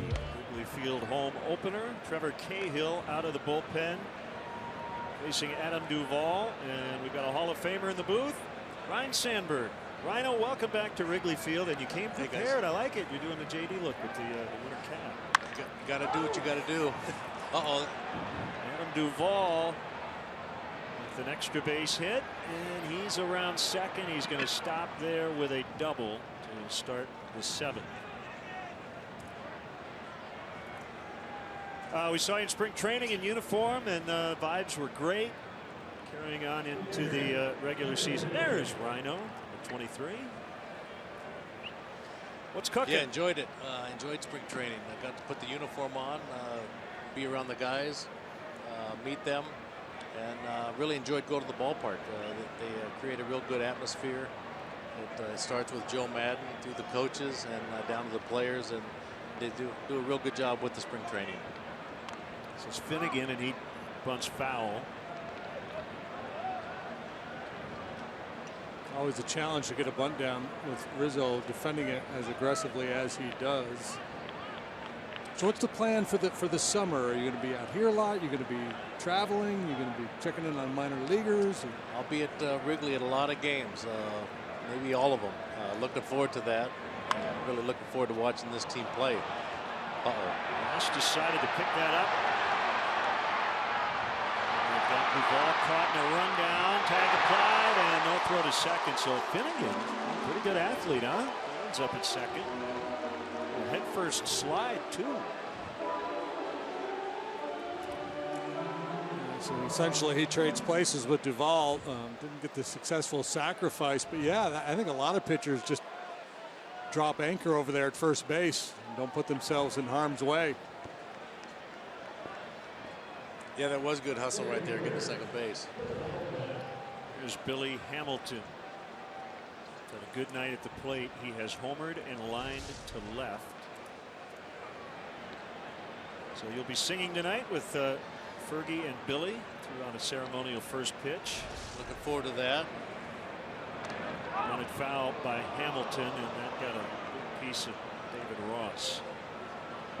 Yeah, JD, to answer your question, I'll be at Wrigley a lot. I'll be meeting with some sponsors, doing some luncheons, entertaining on the rooftops, the suites, maybe little golf outings, baseball, and basically stay here in Chicago when the team goes on the road. Warren and Clayton Richard in the Cubs bullpen.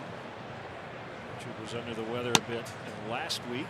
Saw Warren make his debut in Arizona.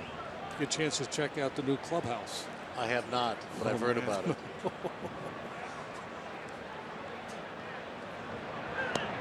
There's a strike, and it's 0-2. Yeah, it's impressive, nice. Huh? It's really nice. Best in the game? I don't think I could come up with a nicer one. It's the second largest. Yeah, every player amenity you would want, you have in there.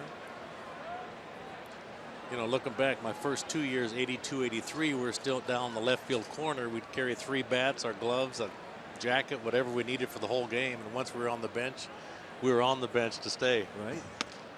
Leave the field on the field. Yeah. Then 84, Dallas Green built a new one underneath the dugout, which I thought was the greatest thing ever and state of the art. So now that space is the new batting cages. So it must be something else under there. 2-2. Check swing foul. The renovations continue here. Visiting clubhouse still quite a hike and small, but got to get the home one done first. They might not even touch the visitor side. I really think the broadcast booth should be the priority over the visiting clubhouse. Just for the record. That's low. It's full 3-2. It is amazing with all the construction outside how once you come into the ballpark, it's just so pristine and beautiful and ready for a major league game.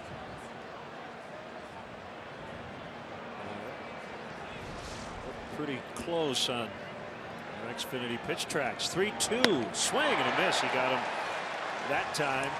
Rhino, I got to tell you, and I think I speak for a lot of people around this organization in the game and even fans.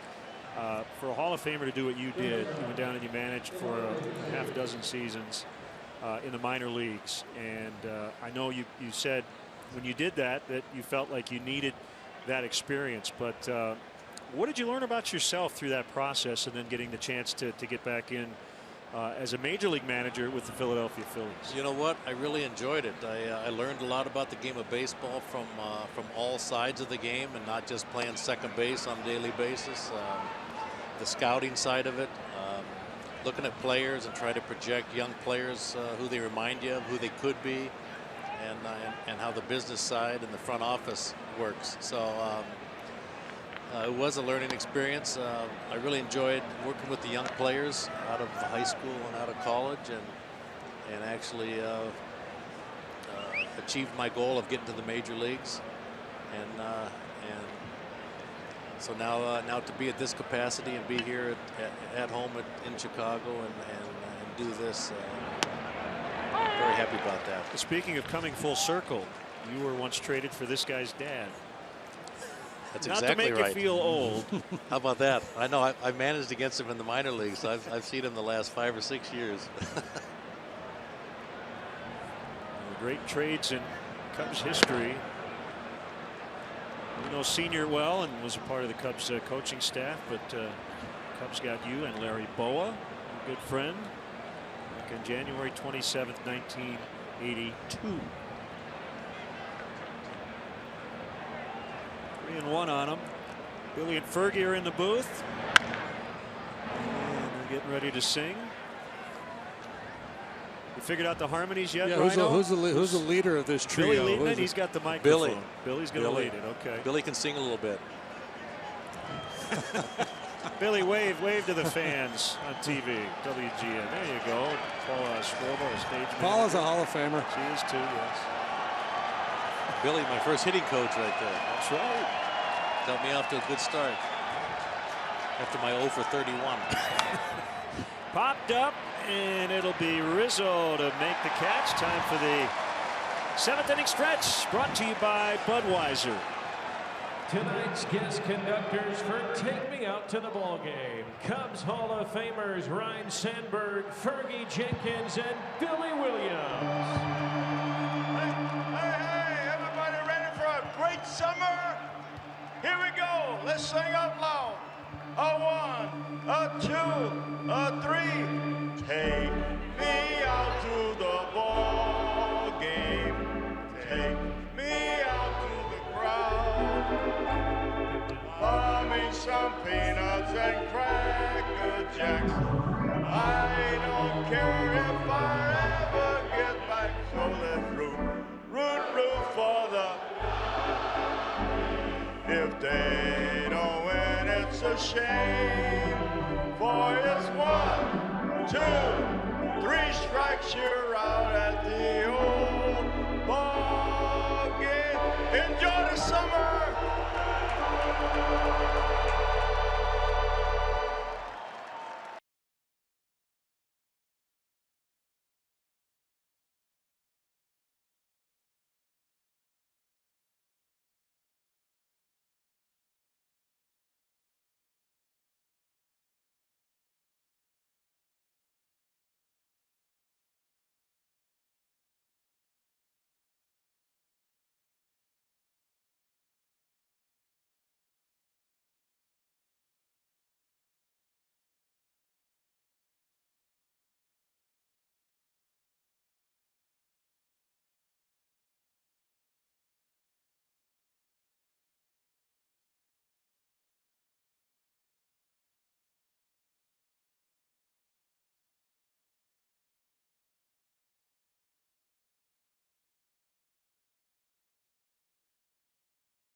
Aboard for the Cubs in their home opener as Brandon Finnegan has handcuffed the Cubs bats. A team that had averaged 7 runs per game in their first 6.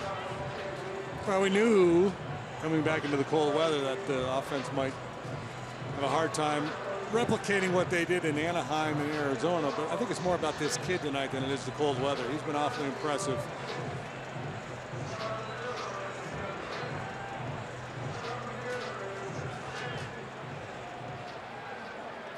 So we'll see what Brian Price does here with his bullpen.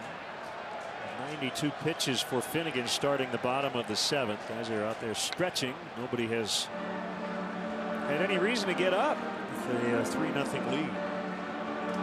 Foul strike on Jorge Soler. You can see Rhino, Billy, and Fergie.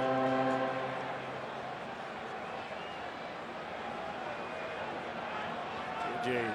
Hoover is their closer. Ground ball sharply hit. Picked up by Suarez. Bat ahead of the glove, but that's a nice play there. Committed an error earlier.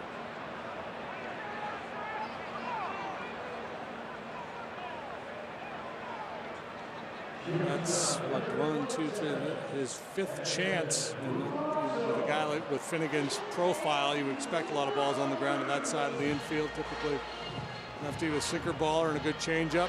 Means a lot of action for a third baseman.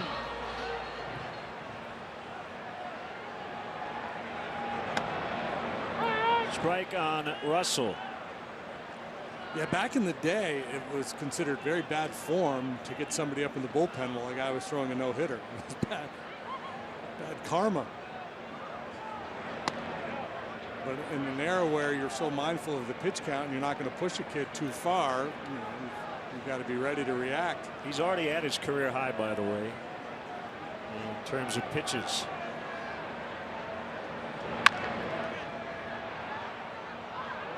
I'm not saying he can't complete it, but yeah, if he gets up to 110, 115, I think his manager's got to.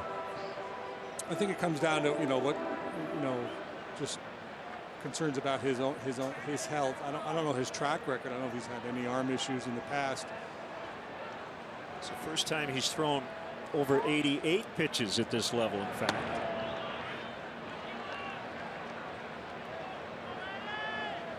Does create some intrigue. 2-2. Full count. It's really a guessing game. The stress that a pitcher puts on his arm over the course of a game or from one game to the next. For me, the bigger concern is the high pitch count outings time after time. If you push a guy in one outing, you just back him off the next. Would be my inclination. I don't know what Brian Price is thinking. I don't know what the philosophy of the Cincinnati Reds is when it comes to protecting the young arms. If they're more or less sensitive than other clubs. I feel bad for the modern manager because these guys are always putting this. Called strike 3. Continue. They're put in this bind, right? Where they have to, they either have to pull a kid who's throwing a no-hitter or risk taking all kinds of heat because they let a guy throw 125 pitches in a ball game. Well, that's almost an unhittable changeup.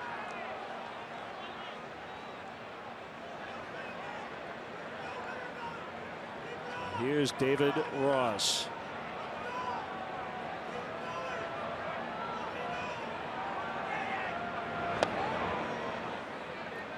He has not really labored in too many innings. He's only given up multiple base runners once. That was in the 3rd.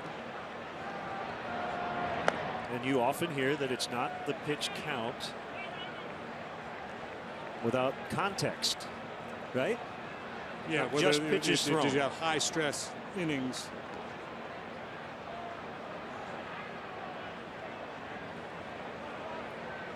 Paid crowd tonight, 40,882. Packed into Wrigley Field.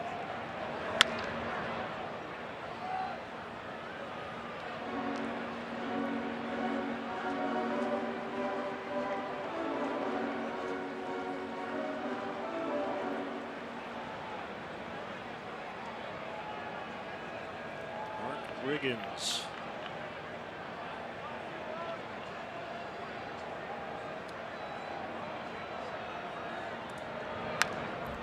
Spoiled by Ross. Right quad tightness. That's the reason Zach Cozart came out of the game. So on a cold night, understand why he would come out. Well, wouldn't you love to hear this conversation? Mm-hmm.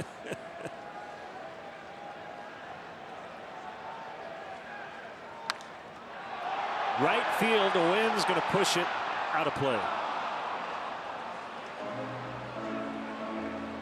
I think a lot of times the conversation is, well, if we're not going to let him go 9, let's get him out after 7. Why go through 8 innings? Yeah, I mean, that's the thing is you do get to a point where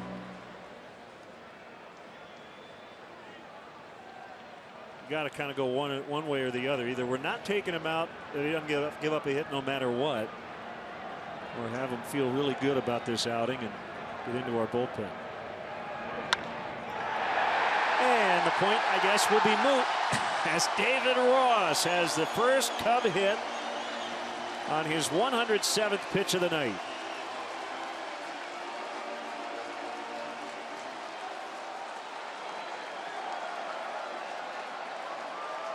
It comes with 2 outs in the 7th inning.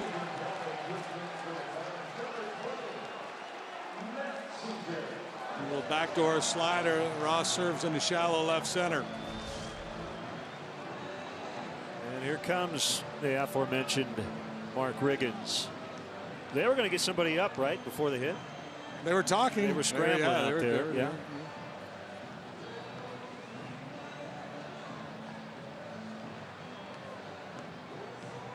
So this is to buy a little time for Cingrani and Cotham, and also to probably go over the scouting report on Matt Caesar.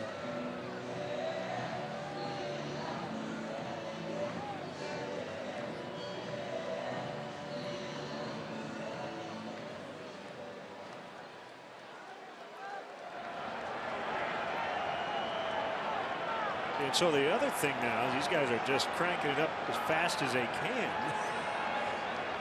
I know you said you don't get guys up in a no-hitter, but if somebody were ready, might Brian Price have already gone to his bullpen? He probably would like to have the option. I'm guessing he'd get one more hitter.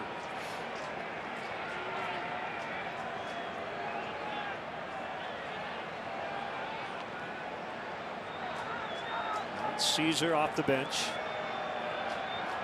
to a really good start as a part-time player, and it's 2-0. So if he gets on, the tying run will come to the plate.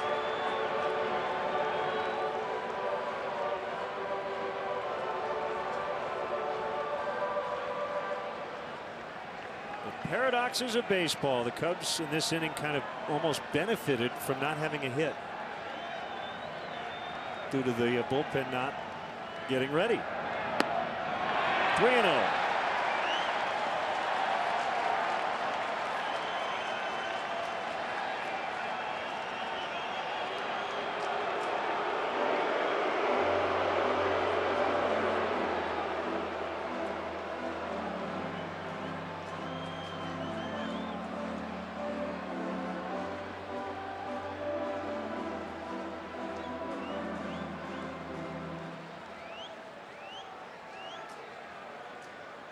Fowler on deck. The bullpen has performed well so far, but they don't have the the presence that they had when they had Aroldis Chapman down there to finish ball games. He's a little unnerved right now. Yep, tying run will come up.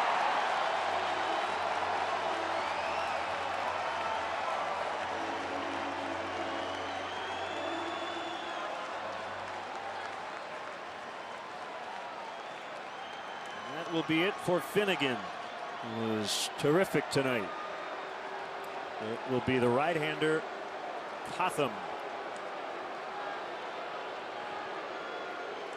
Don't go anywhere. Cubs have the tying run at the plate in the 7th, trailing 3-0.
So Caleb Cotham used to pitch in Gotham, but now you can't trade him.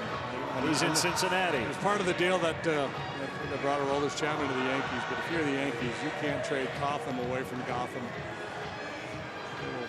That will haunt them for many, many years. Caleb Cotham, 12 times he pitched for the Yankees last year. And that was his debut season in the big leagues. A 6.52 ERA in those 12 appearances. Spent the bulk of the year in the minor leagues at AA Trenton and AAA Scranton Wilkes-Barre. So, high pressure situation for the inexperienced right-hander. 2 on, 2 down. The pitch to Fowler is ball 1 low. That's with the single. Cubs' first hit. Pitch hitter Matt Caesar walked. That sent Finnegan out of the game.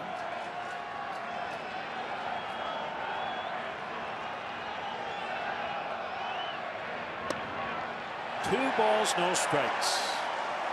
Cingrani probably would get Hayward if Fowler reaches.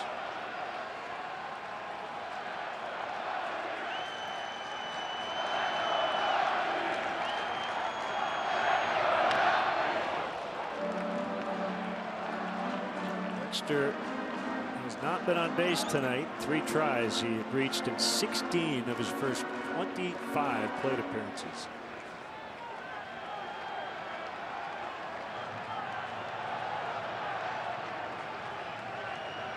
There's Warren along with Pedro Strop. 3-1. Hitters count. Extra base hit probably get you 2 with Caesar on first.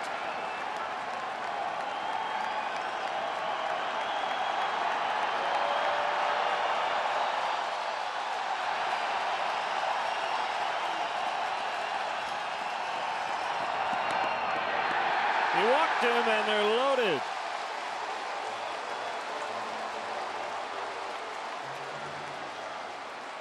Good take there by Fowler. A lot of guys would have jumped at that one. And that's going to be it for Cotham.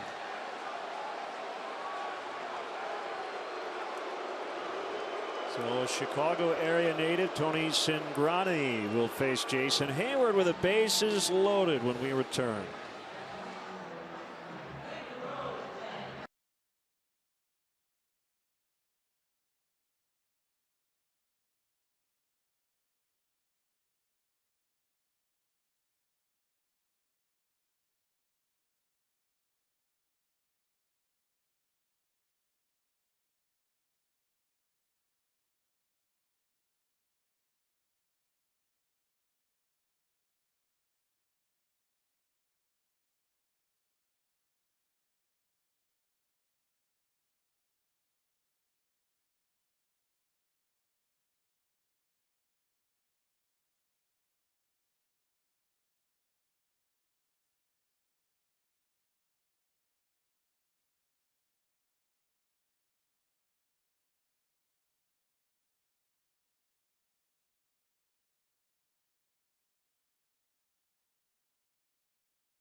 Career grand slam was in this ballpark off Casey Coleman on August 23rd, 2011.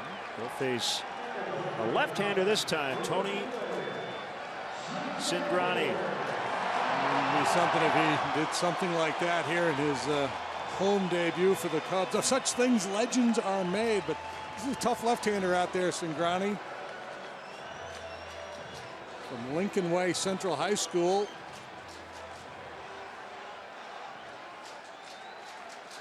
Cingrani's 26, former starter, making his 4th appearance. Here we go. First pitch, strike call. We had some fireworks here. And Cingrani come out to warm up. Maybe some more here. Back. Kind of low 3/4, loose arm delivery. Gets in on the hitter more quickly than they anticipated. Slings it up there, and he's good up in the zone. When he's at his best, he'll get a head down in the zone and then climb the ladder with a fastball. He also throws a slider.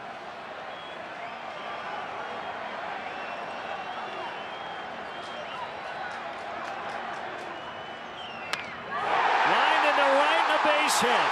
2 runs are going to score. Ross is in. Caesar scores. It's 3-2. Cubs are within a run. Well, there's not been a whole lot for these folks to cheer for tonight, but they are making some noise now. A loud crack of the bat by Jason Hayward scores 2.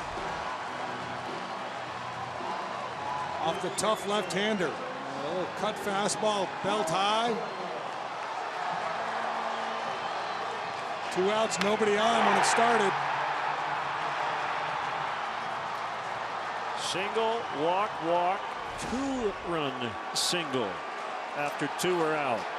Now it's Chris Bryant. Tying runs at 3rd. That's Fowler. Everybody on their feet. Cingrani will check on the runner at first. Yeah, and then, Cingrani, the only left-hander in the Reds bullpen. Anthony Rizzo is on deck, and this is what that that left, right, left batting order does to opposing manager. He's got to pick his poison. He's got to give up the platoon advantage.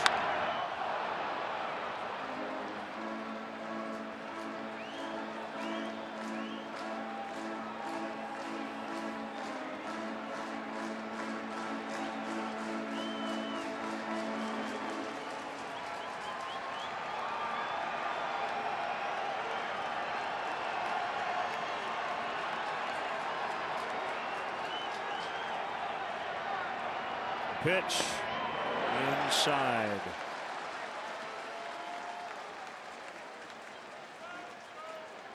One and one on Bryant. Cubs are back in it. They have 2 hits all night. But they're within 1 run.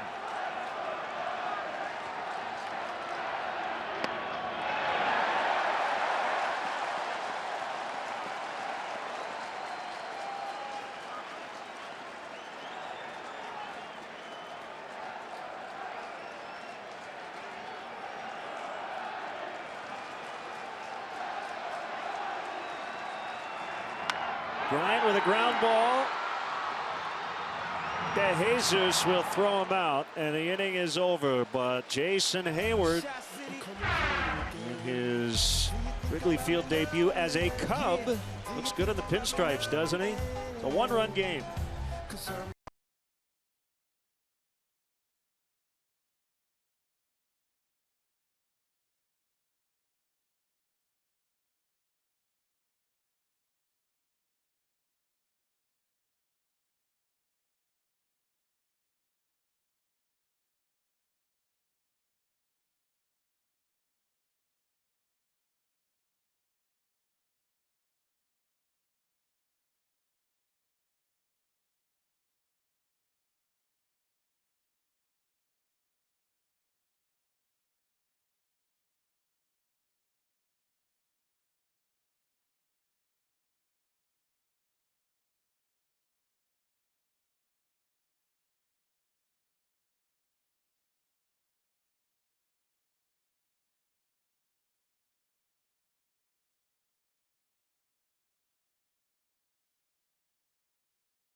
Mattress Firm grade 8 stat of the game. Cubs leading the major leagues in run differential going into today's action at +27. You see the Reds off to a very good start as well. Brought to you by Mattress Firm, where we want you to sleep happy, guaranteed. Remember, it's over 8.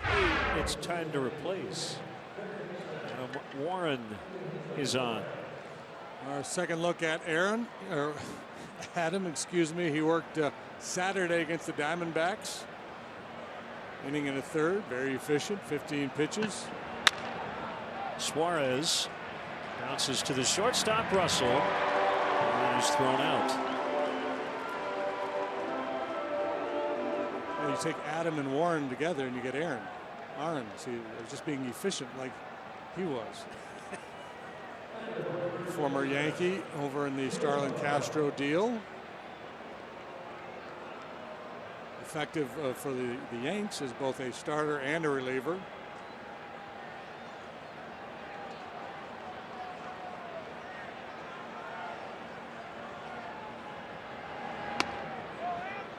Ball one to Votto.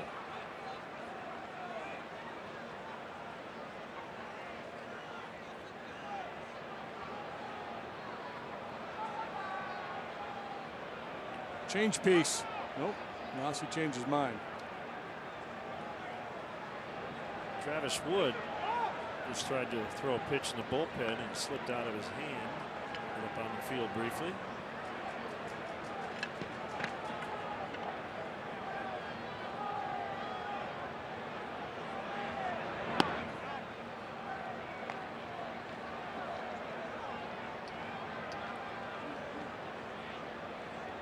The 2-0 counts you think Joey Votto has had in his career? Probably more than most. Yeah, and you know, especially early in games, you might as well attack him. He's very patient. He usually takes the first pitch. He's one of those guys that kind of builds up as the game goes along. You know, that's my view anyway. He comes into the game. He likes to see a lot of pitches early, and now if he's getting his second or third at bat, especially that third at bat against the starter, then he might attack that first pitch, but he's always thinking. And he lines one into right. It's his 6th hit of the season. Walden singles. Here comes Brandon Phillips.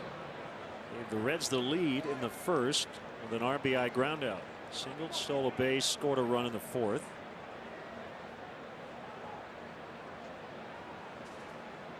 To left in the 6th.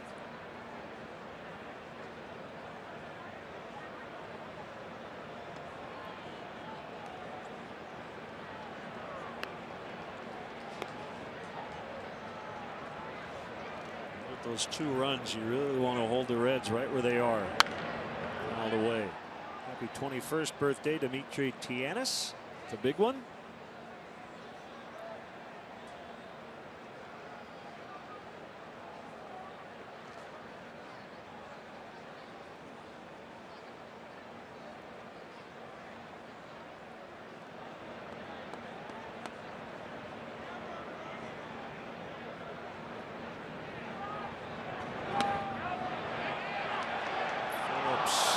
Held. Call made at first by Jeff Kellogg.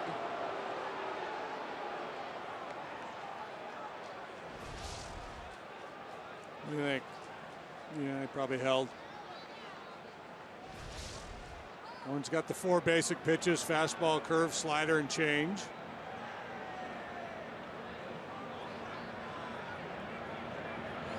And a miss. Good change up there. 1 and 2.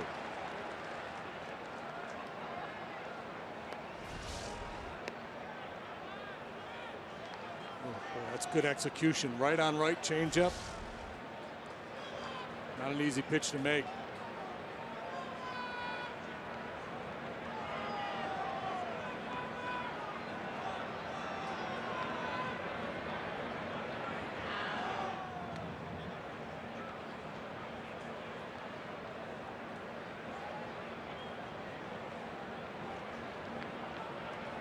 All over the Mets as they go to the 9th in New York, 10-3. Braves lost again. They're 0-6. Max Scherzer and the Nationals beat them 6-4. Rizzo is over near the top. Look out. And it's out of play. He did not catch it. No, but that was scary. The angle in which he was approaching that ball with the tarp there.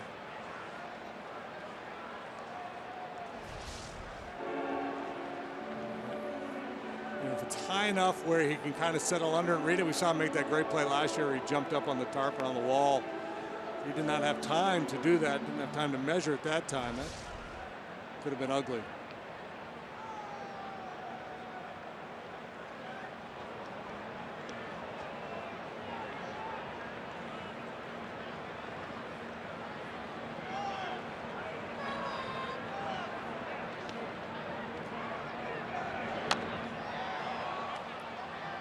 Ross will pick it up, and he'll get Phillips for the second out.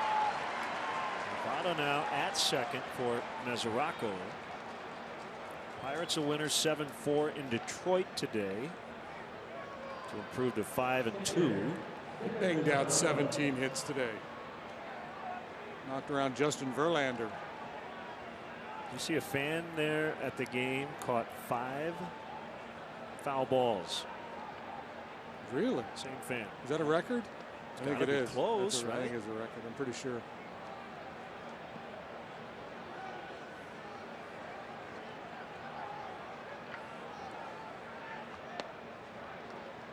Ball 1 to Devin Mesoraco. So you're not talking about acquired 5 foul balls, didn't like run them down and actually caught 5 foul balls. I don't know if he was in the same spot for all of them or not. Just saw the headline. Orioles had the shift on. You give a shifting? Depending on the hitter. Orioles beat the Red Sox 9-7 in Boston's home opener. Orioles 6-0. Chris Davis, 3-run homer in the 9th off Craig Kimbrell. Break a tie. On the ground as Bryant leaves his feet. Plenty of time as he'll throw out Mesoraco. It's a 1-run ball game late. The Cubs have Rizzo, Zobrist, and Soler due up.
Opener, everybody.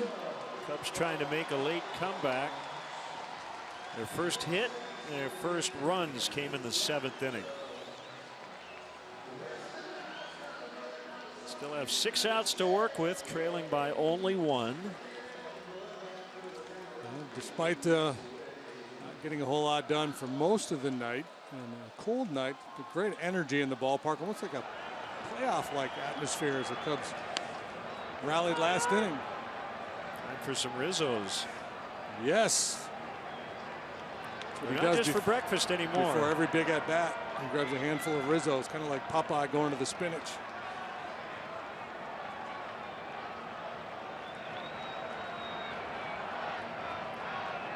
There's the one strike offering, and Rizzo yanks one to right. Foul. Foul ball. Not by much.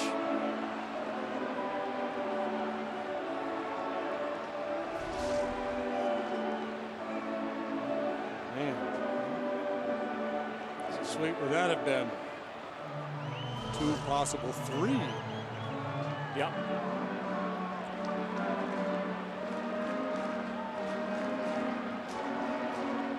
By the way, if you don't know what Rizzos are, it's a new honey nut oat cereal. Named after the Cubs all-star first baseman. 1-2.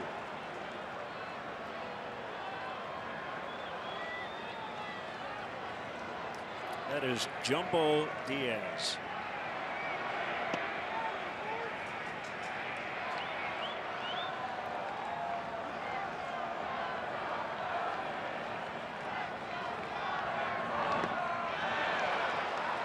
Two and two.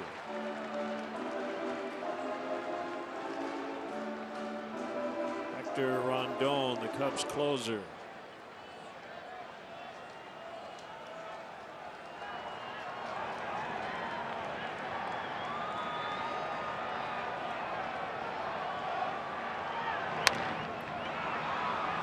Phillips in the outfield grass. Time to get Rizzo. Hearing from our great Twitter fans, the guy in Detroit was in the same spot, caught 5 foul balls, gave all of them to kids. Oh, what a guy. That's a good story. I like that. I like hearing that.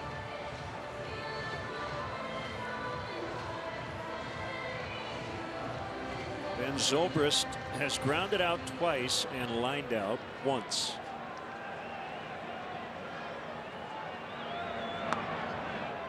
Ball 1.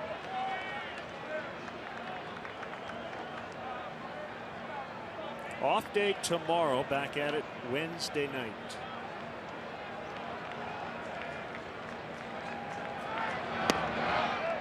It's pretty typical to have an off day after your home opener in case you have a weather issue and have a postponement. And it gives a couple players a nice chance to unpack their suitcases and their Chicago homes for the summer.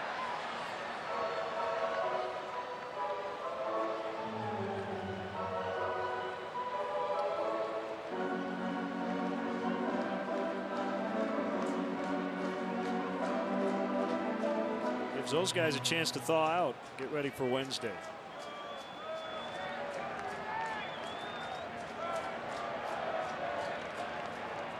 Two one off the inside corner. We saw Diaz up, probably for Soler.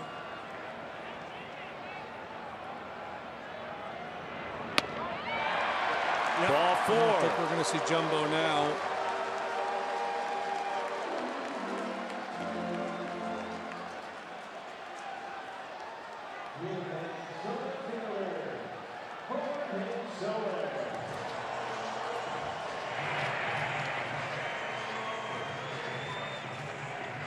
The 7th walk issued by Reds pitching here tonight.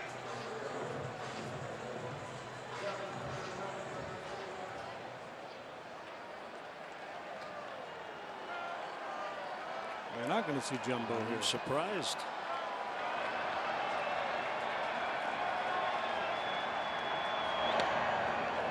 It's a strike.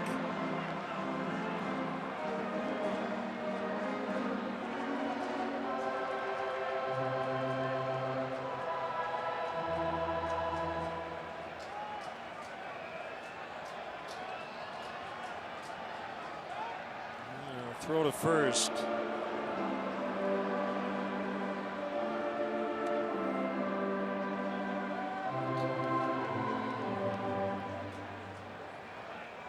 Reds lead late 3-2.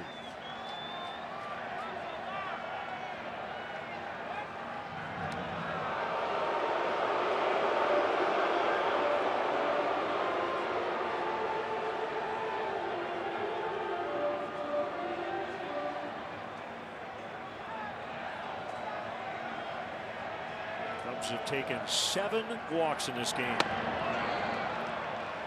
They have only 2 hits. 10 reaches if you include the error by Suarez, allowing Bryant to reach in the 6th.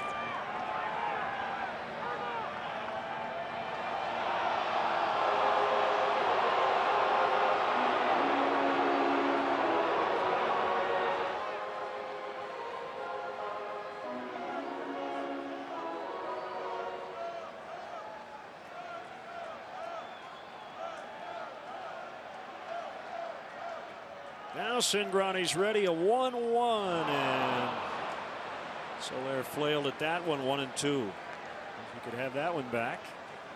Yeah, I think the one he would love to have back is the very first pitch of the at bat, and you have a challenge fastball in or third. Well, on our pitch tracks, it was just on the inside corner. It's a breaking ball, clearly fooled by it.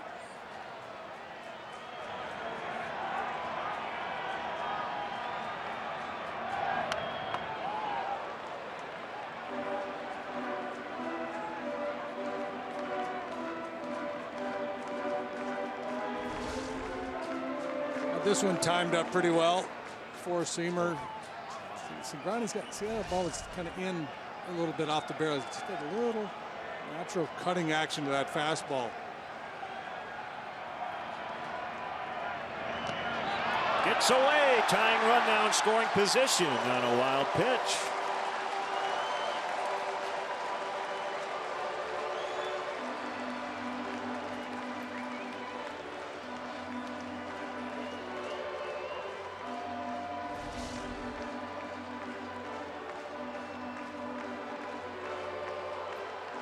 An awkward attempt by Mesoraco to block that one. That makes the chore slightly less difficult for Soler. Single here can tie it.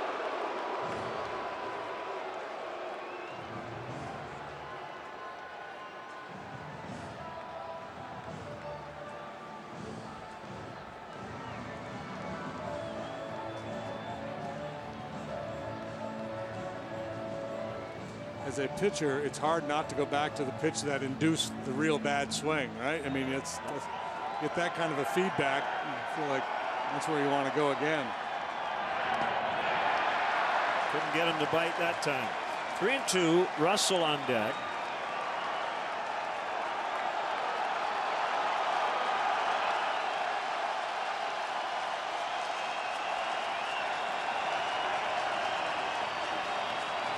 Spent a lot of time in the strike zone. Will he hear? 3-2, and it hit him on the bounce.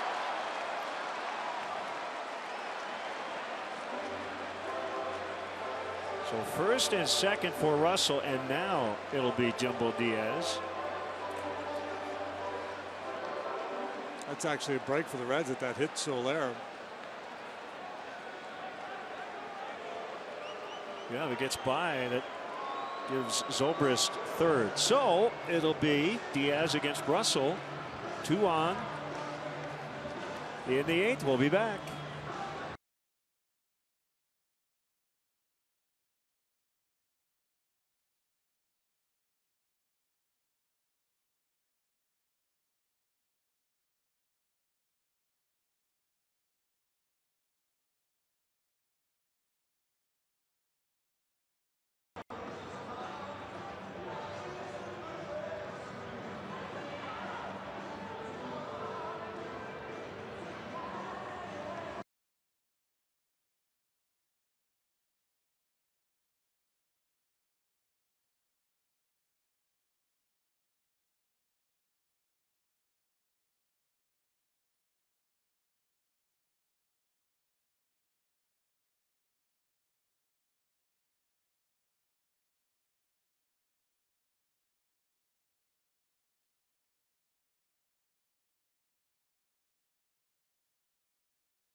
Transparency, low fares, nothing to hide.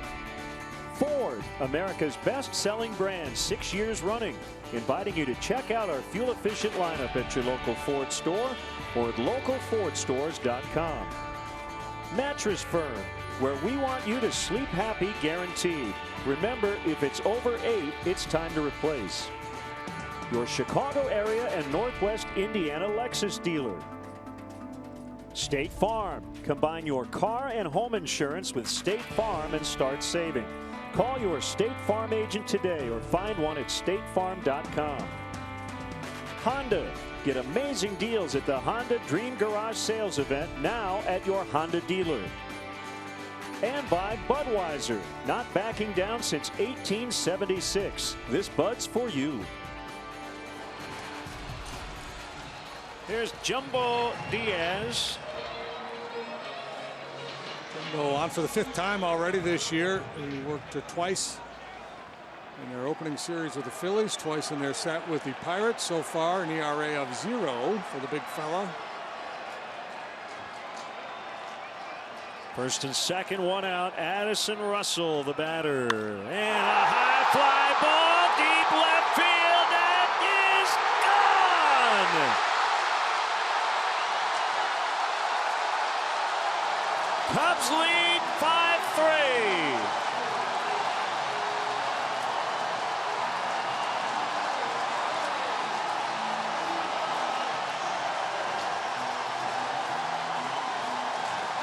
What a moment for the kid.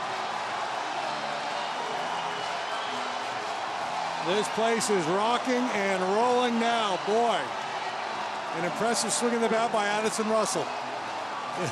The booth is literally shaking.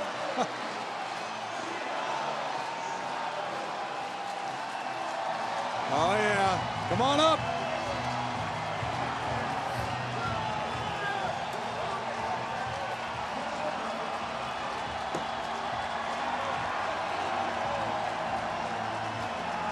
Here he comes.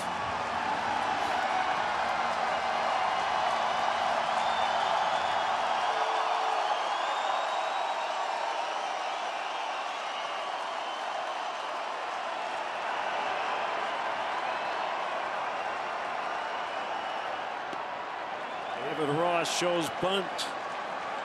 Yes, Suarez very deep. The people on their feet still.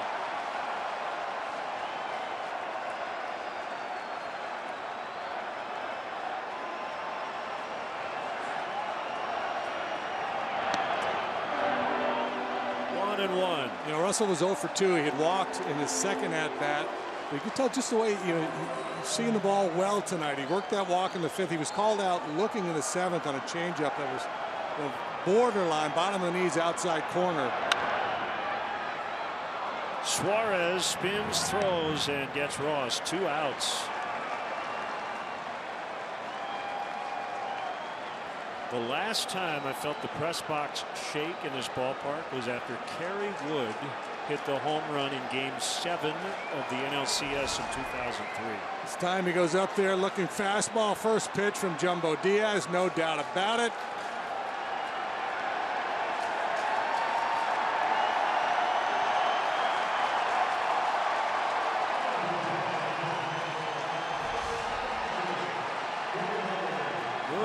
Kawasaki.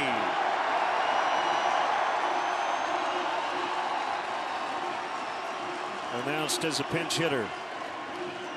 So it'll be Rondon in the 9th with a lead.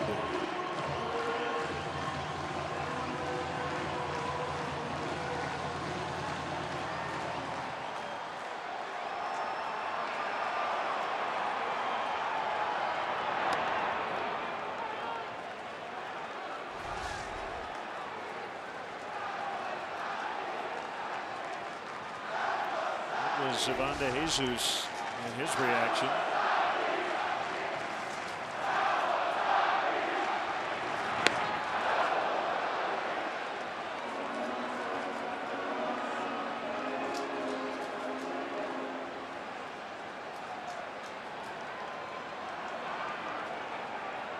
Two strikes on Kawasaki. 1-for-1 as a Cub.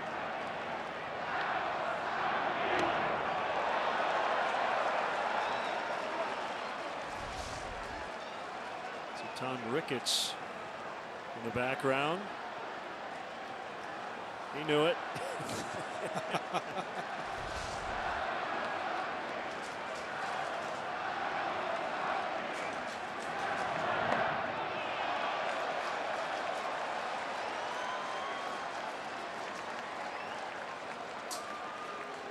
Two in the 7th, 3 in the 8th. Hayward knocked in 2.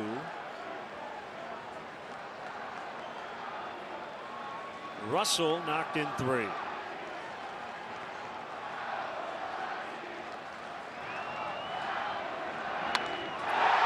Ball to right.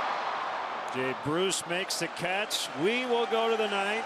Oh, those great memories from last year here at Wrigley Field, and Addison Russell already creating some here in 2016.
A couple of innings ago, now they're dancing in the aisles. Game not over yet.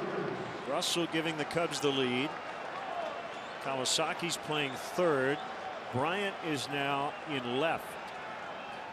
Rondon to Bruce. Right call. Bruce certainly a home run hitter, but Rondon can be aggressive with him with the 2-run cushion.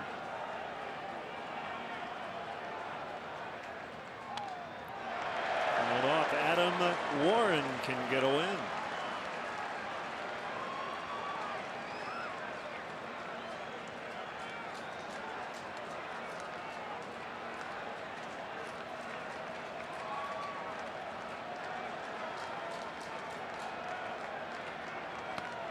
Called strike 3.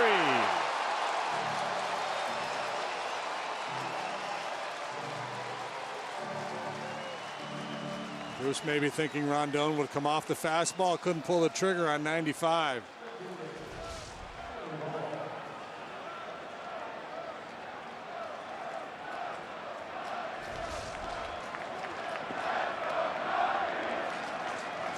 Here's Duvall.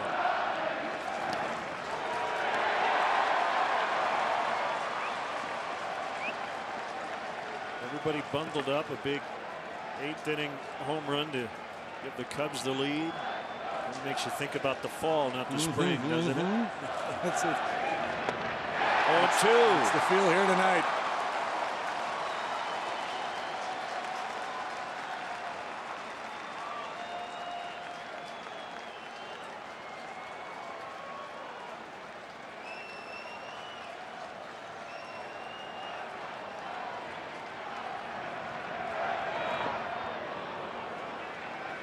Slider got away from Hector. No problem. Never mind that on an 0-2.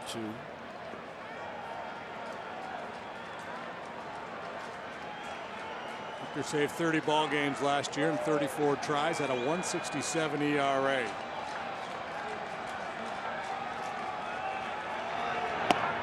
Got him looking. 2 outs here in the ninth.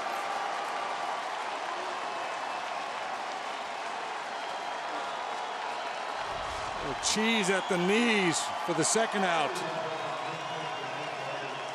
Nice little cradle by David Ross, too, framing that pitch. That'll bring up Scott Schebler.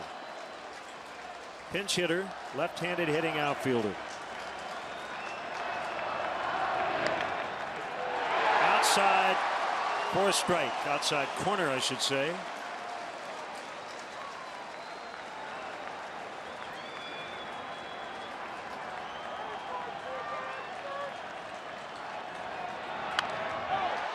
Oh, and 2.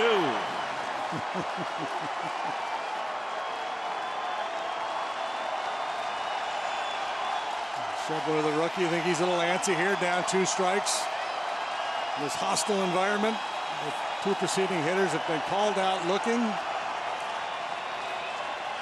40,882 in the ballpark tonight. Rendon's pitch. Good spoiler there from Schebler.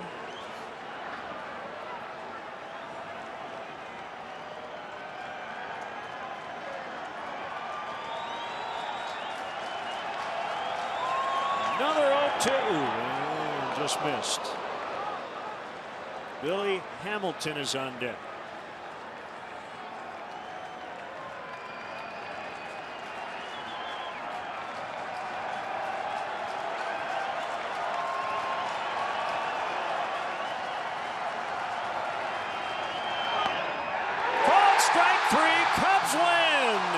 Cubs win. They come back late with 2 in the 7th, 3 in the 8th on the Russell homer, and they win the Wrigley Field opener. And we'll remember this one for a while. Yeah, nothing sweeter than a come from behind win, and all night long the Cubs having a hard time getting anything done against Brandon Finnegan. He struggled with his control. It wasn't until the 7th inning when David Ross delivered a single that they get their first hit. Big knock by Hayward, and then the big fly by Addison Russell. It's got him singing and dancing.